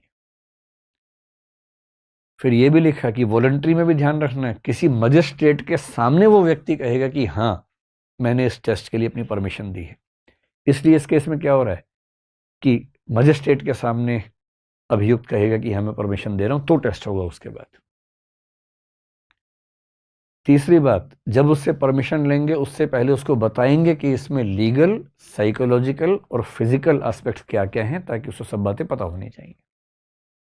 चौथी बात जो बाद में समझेंगे, साथ में उसको ये भी बताया जाएगा कि इसमें आप जो भी चीजें निकलेंगी वो कन्फेशन नहीं माना जाएगा आपका, वो कन्फेशन नहीं है, उसकी वैल्यू कन्फेशन की नहीं है।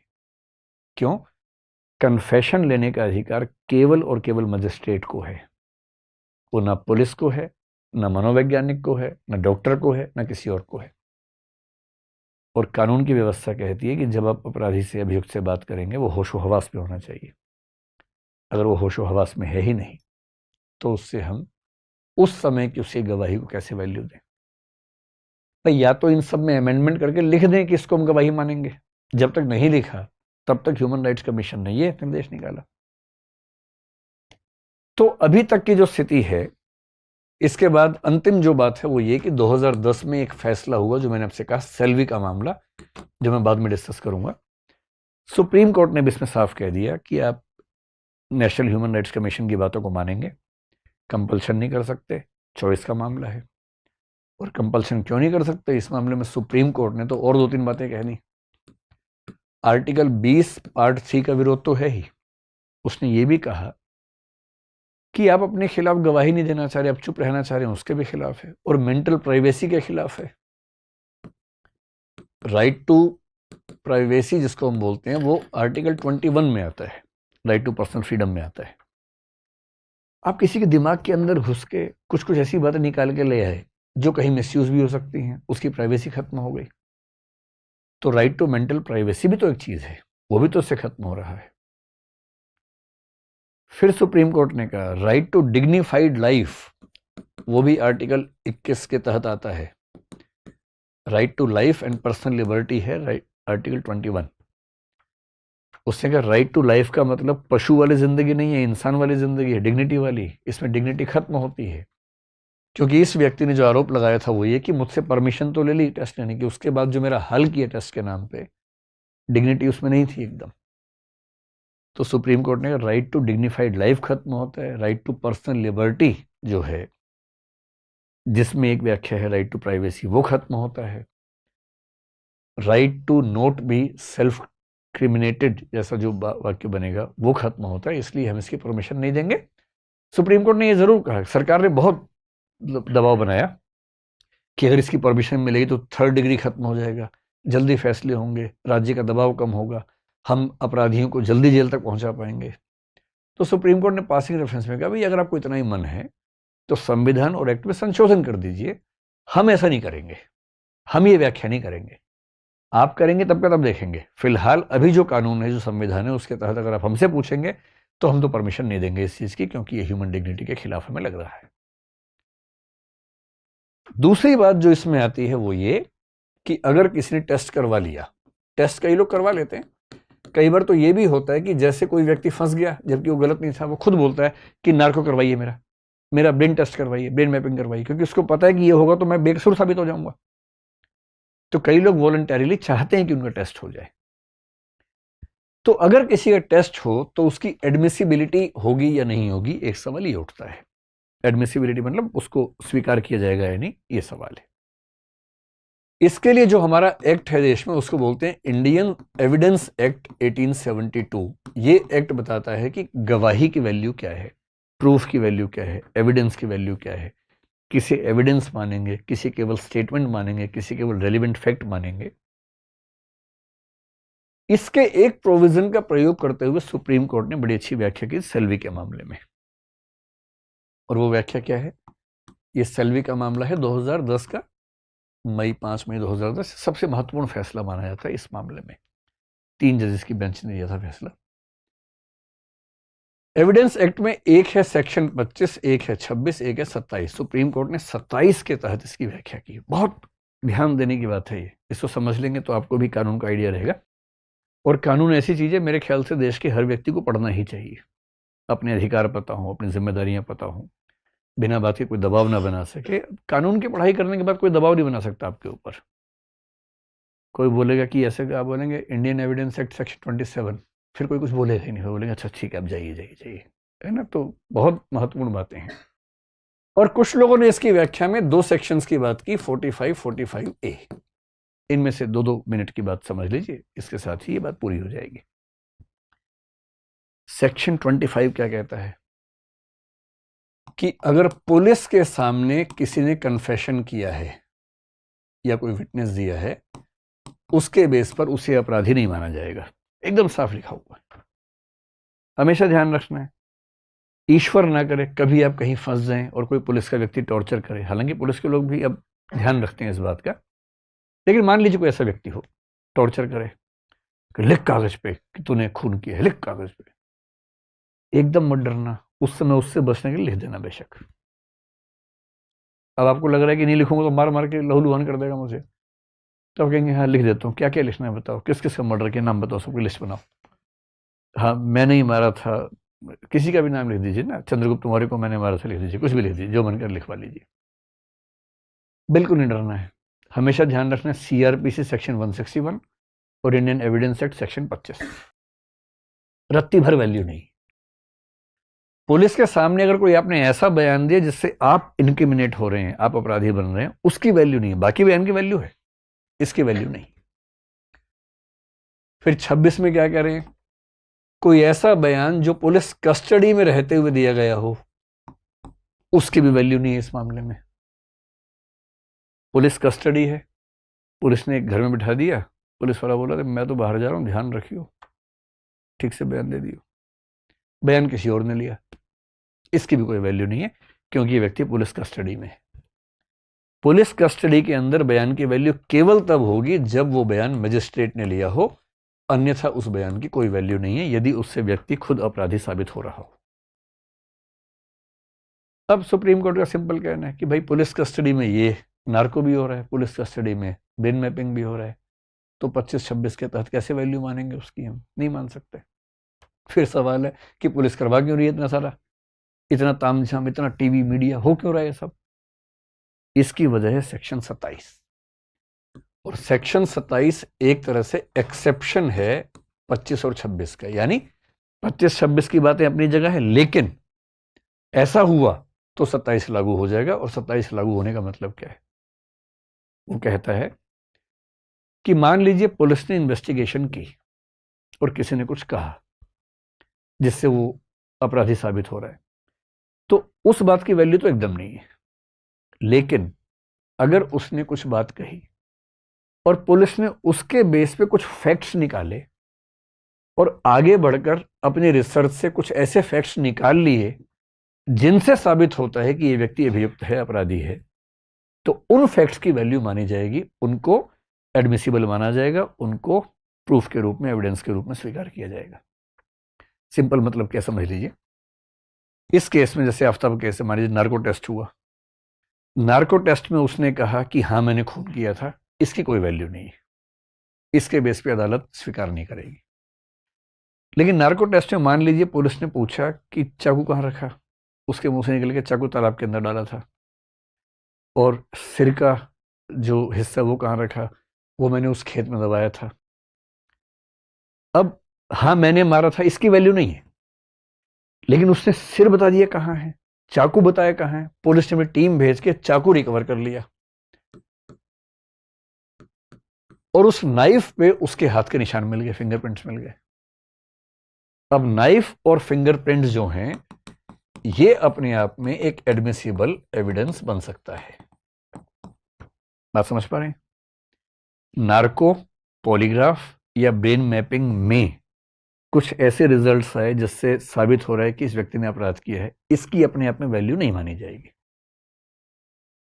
लेकिन उन टेस्ट के अंदर जो बातें मिली उनके बेस पे कोई और तथ्य पुलिस ने ढूंढ लिया और उस तथ्य से साबित हो गया कि अपराधी है, तो उसकी वैल्यू मानी जाएगी। और ये बात इंडियन एविडेंस एक्ट के सेक्शन 27 में लिखी है। सुप्रीम कोर्ट ने सेल्वी मामले में इस सेक्शन का उल्लेख किया है कि हम 27 के तहत इसकी व्याख्या करेंगे, 25-26 में नहीं करेंगे। स्पष्ट हुई? कुछ लोग मानते हैं कि सेक्शन 45 और 45A में भी इसकी एक छोटी सी व्याख्या हो सकती है। 45 क्या है? कोई केस चल रहा है, किसी एक्सपर्ट की जरूरत है, मान लीजिए हैंड राइटिंग किसी की दिख गई है, अब हैंड राइटिंग एक्सपर्ट बताएगा कि हैंड राइटिंग मैच हो रही है कि नहीं हो रही है। कभी कोई साइंटिफिक एक्सपर्ट हो सकता है, कोई डॉक्टर हो सकता है, कोई इलेक्ट्रॉनिक्स एक्सपर्ट हो सकता है, जो जज नहीं जानता उस चीज को। तो सेक्शन 45 कहता है कि किसी केस के निपटारे के लिए यदि जज को किसी एक्सपर्ट की जरूरत हो तो उस एक्सपर्ट से राय ली जा सकती है, और उस एक्सपर्ट की राय को क्या माना जाएगा? रेलिवेंट फैक्ट माना जाएगा। वो एविडेंस नहीं है लेकिन रेलिवेंट फैक्ट है। इसका मतलब जजमेंट करते हुए इसका भी एक ठीक ठाक वेटेज हो सकता है, लेकिन ये अपने आप में पर्याप्त नहीं होगा, एडिक्वेट नहीं होगा। और 45A में इलेक्ट्रॉनिक एक्सपर्ट्स की बात है, जो इलेक्ट्रॉनिक्स के बारे में, डेटा के बारे में, किसी डेटा किसी भी फॉर्म में हो, पेन ड्राइव में हो, मेल के रूप में हो, किसी भी फॉर्म में हो, उसके एक्सपर्ट की बात है। तो पूरी बात का सार क्या हुआ? पहली बात मैं पूछता हूं आपसे, पहली बात, क्या पॉलीग्राफ, नार्को या ब्रेन मैपिंग पुलिस अपनी मर्जी से किसी का करवा सकती है? नहीं करवा सकती। लेकिन यदि वो व्यक्ति कहे कि हाँ मैं करवाना चाहता हूं, तो वो किसके सामने कहेगा कि हाँ मैं करवाना चाहता हूं? मजिस्ट्रेट के सामने कहेगा। तो होगा, पहले बताएंगे उसको कि ये कन्फेशन नहीं माना जाएगा, केवल स्टेटमेंट मानी जाएगी। यदि नार्को के तहत कोई कह दे कि हाँ मैंने खून किया है, इस बात की लीगल वैल्यू है या नहीं है? कोई लीगल वैल्यू नहीं। लेकिन यदि वो ये कह दे हाँ मैंने खून के चाकू वहां छुपाया था, और मैंने बंदूक वहां छुपाई, तमंचा वहां छुपाया, और पुलिस ने ढूंढ लिया, निशान ढूंढ लिए, फिंगरप्रिंट, उसकी वैल्यू है या नहीं? उसकी वैल्यू है, उसके बेस पे उसको कन्विक्ट किया जा सकता है। और यदि हम पॉलीग्राफ के एक्सपर्ट को या नार्को के एक्सपर्ट को या ब्रेन मैपिंग के एक्सपर्ट की राय को यूज करना चाहें, तो वो कन्फेशन होगा, एविडेंस होगा, या रेलिवेंट फैक्ट होगा? रेलिवेंट फैक्ट होगा, यानी उसका भी इस्तेमाल कर सकते हैं, पर वो अपने आप में एडिक्वेट नहीं होगा। ये अभी की हमारी कानून व्यवस्था इस मामले में चल रही है।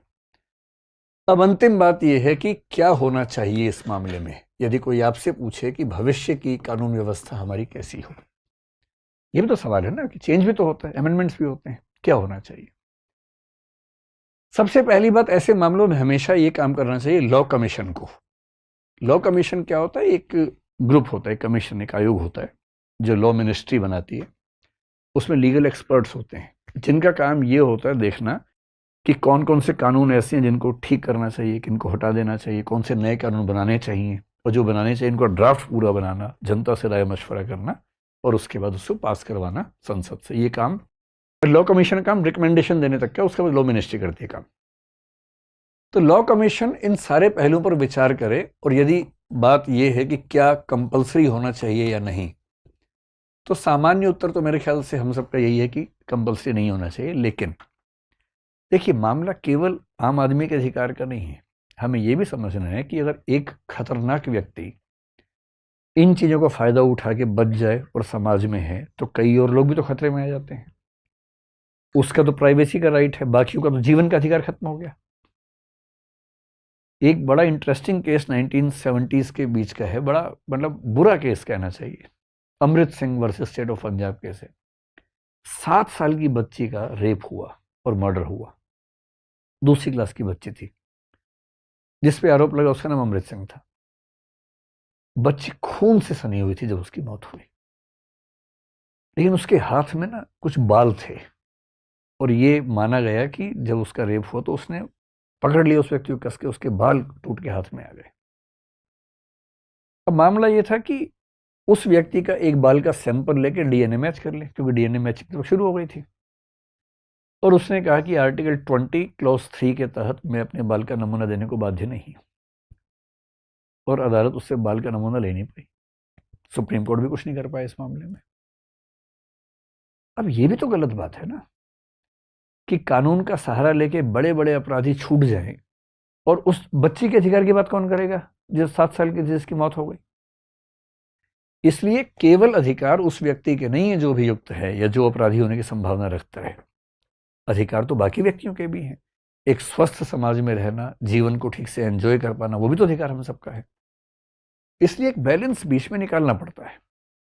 सामान्यतः कंपल्सरी नहीं होना चाहिए, सही बात है, लेकिन 2-3 मामले ऐसे हो सकते हैं। एक हो सकता है कि बहुत ही गंभीर किस्म के अपराध हो सकते हैं, तो जो बहुत हीनस या बहुत सीरियस क्राइम्स हैं, जैसे रेप है, गैंग रेप है, मर्डर है, आतंकवाद का मामला है, टेररिज्म का मामला है, और उसमें भी ऐसे नहीं कि किसी पे शिकायत लगाई और कर दिया टेस्ट। सीरियस क्राइम के मामले में जो प्राइमरी इन्वेस्टिगेशन है, पहले वो जज देखेगा। इसको बोलते हैं प्राइमा फेसी साबित हो रहा है कि नहीं हो रहा है। और यदि वो प्राइमा फेसी साबित हो रहा है तो जज के पास ये राइट होना चाहिए कि वो कुछ ऐसे केसेस में, पहली बात क्राइम सीरियस हो, और दूसरी बात इतना एविडेंस जज के सामने आ चुका है कि पहली नजर में दिख रहा है कि हां अपराध हुआ है और इस व्यक्ति ने अपराध किया है। ऐसे केस में मजिस्ट्रेट्स को, बेशक सेशन जज को दीजिए, सेशन जज का मतलब एक जिले का सीनियर मोस्ट मजिस्ट्रेट जो होता है वो, तो बेशक केवल सेशन जज को आप ये राइट दें कि ऐसे मामलों में वो आदेश दे सके कि हाँ इस व्यक्ति का टेस्ट होना चाहिए। और उसमें ब्रेन मैपिंग को हम सबसे ऊपर, क्योंकि ब्रेन मैपिंग में धोखा भी नहीं दे सकते और रिस्क भी नहीं है उस व्यक्ति को। भाई नार्को में समझ में आता है कि 1000 में या लाख में एक व्यक्ति को नुकसान हो सकता है, पॉलीग्राफ में झूठ बोल सकता है, ब्रेन मैपिंग में तो वो सब हो नहीं सकता है। तो ब्रेन मैपिंग जैसे टेस्ट के लिए अनिवार्यता करें। और दूसरी बात यह है कि जो हैबिचुअल क्रिमिनल्स हैं, ये हैबिचुअल ऑफेंडर्स हैं, मान लीजिए अभियुक्त नहीं, जिन पर अपराध साबित हो चुके हैं, 2-3 बार सजाएं काट चुके हैं और वो भी सीरियस हैवी क्राइम करते हैं, तो एक इसका क्लासिफिकेशन हो सकता है कि कौन कौन से क्राइम करने वाले व्यक्तियों को इस कैटेगरी में रखेंगे। और यदि ऐसा व्यक्ति किसी मामले में फिर से अभियुक्त बनता है तो उसका टेस्ट करवाने के लिए हम कर सकते हैं।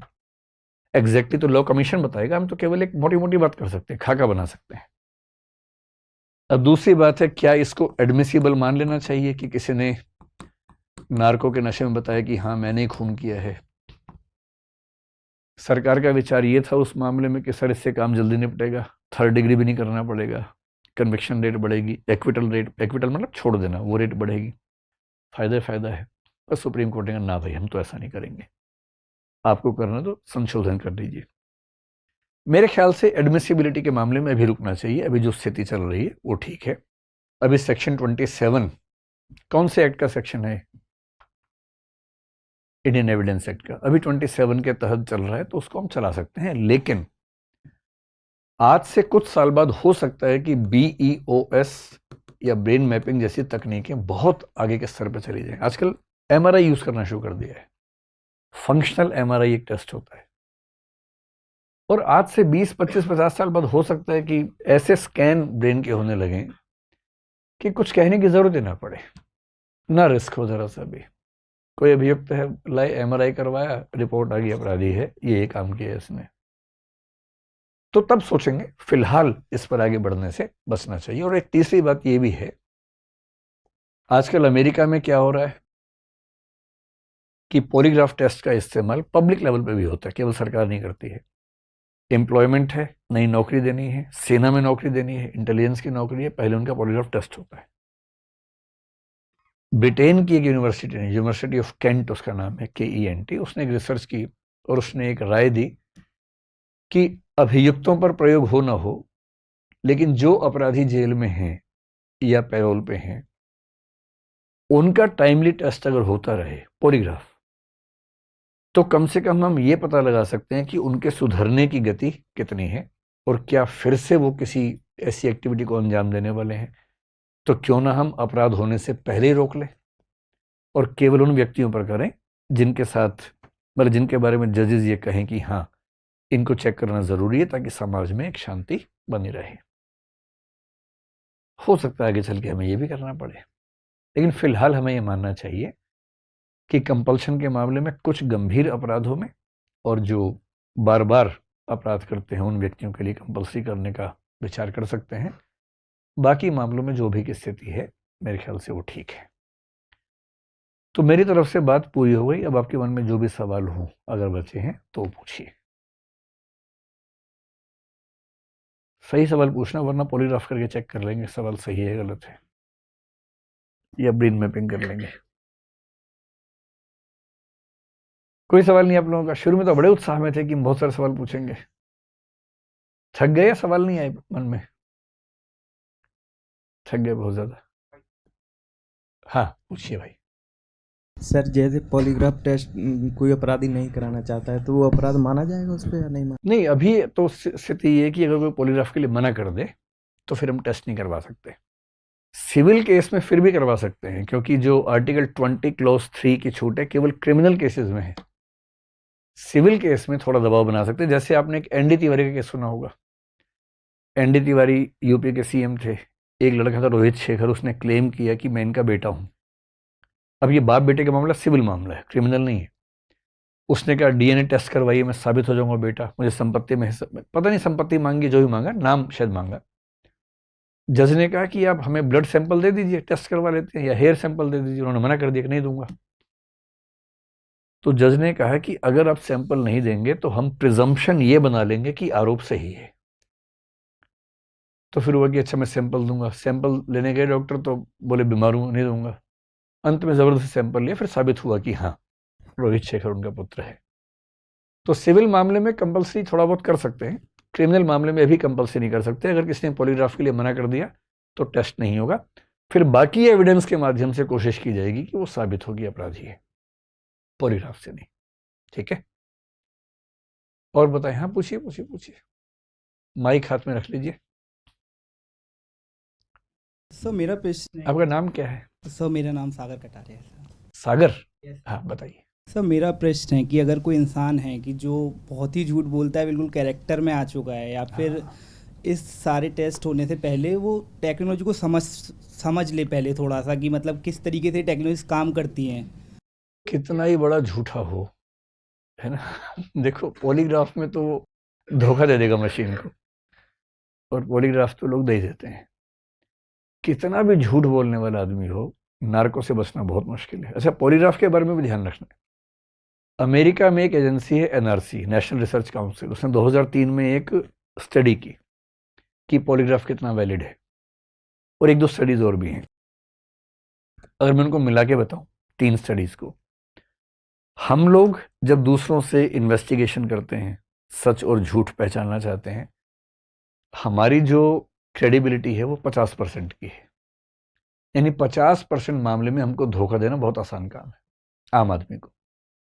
पुलिस वाले के मामले में ये 65% निकला कि पुलिस का आदमी 65% सच पहचान लेता है, 35% वहां भी धोखा खा जाता है।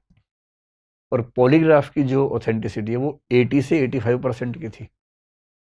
तो पॉलीग्राफ को भी धोखा देना इतना आसान काम नहीं है, लेकिन हाँ जो बहुत घाघ लोग हैं दे सकते हैं। लेकिन नार्को को मैं कैसे धोखा देंगे आप बताइए, जब मैं होश हवास में ही नहीं हूं।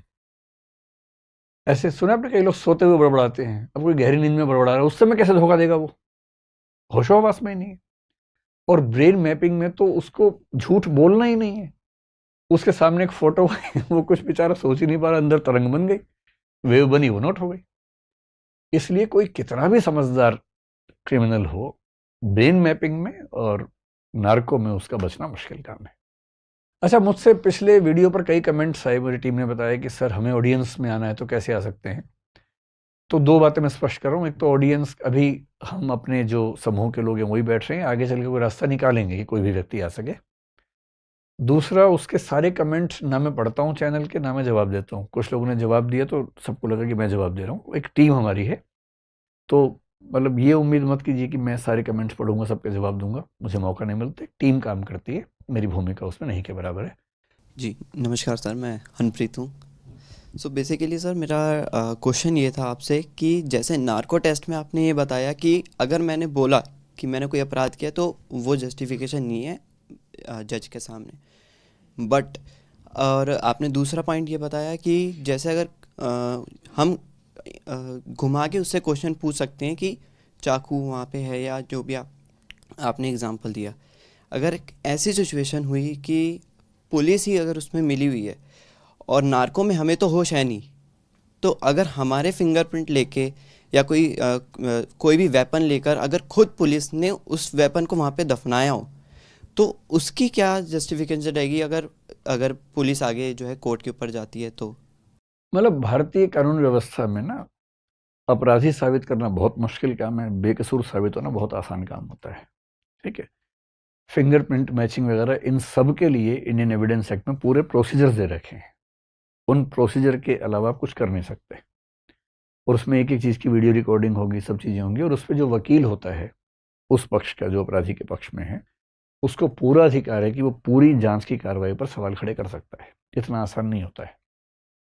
लेकिन ये बात सही है कि नार्को में उसने कुछ कहा, उसकी वैल्यू नहीं है। जैसे मैंने तेलगी का एग्जाम्पल दिया, तेलगी ने नार्को टेस्ट के तहत 2 नेताओं के नाम बोल दिए।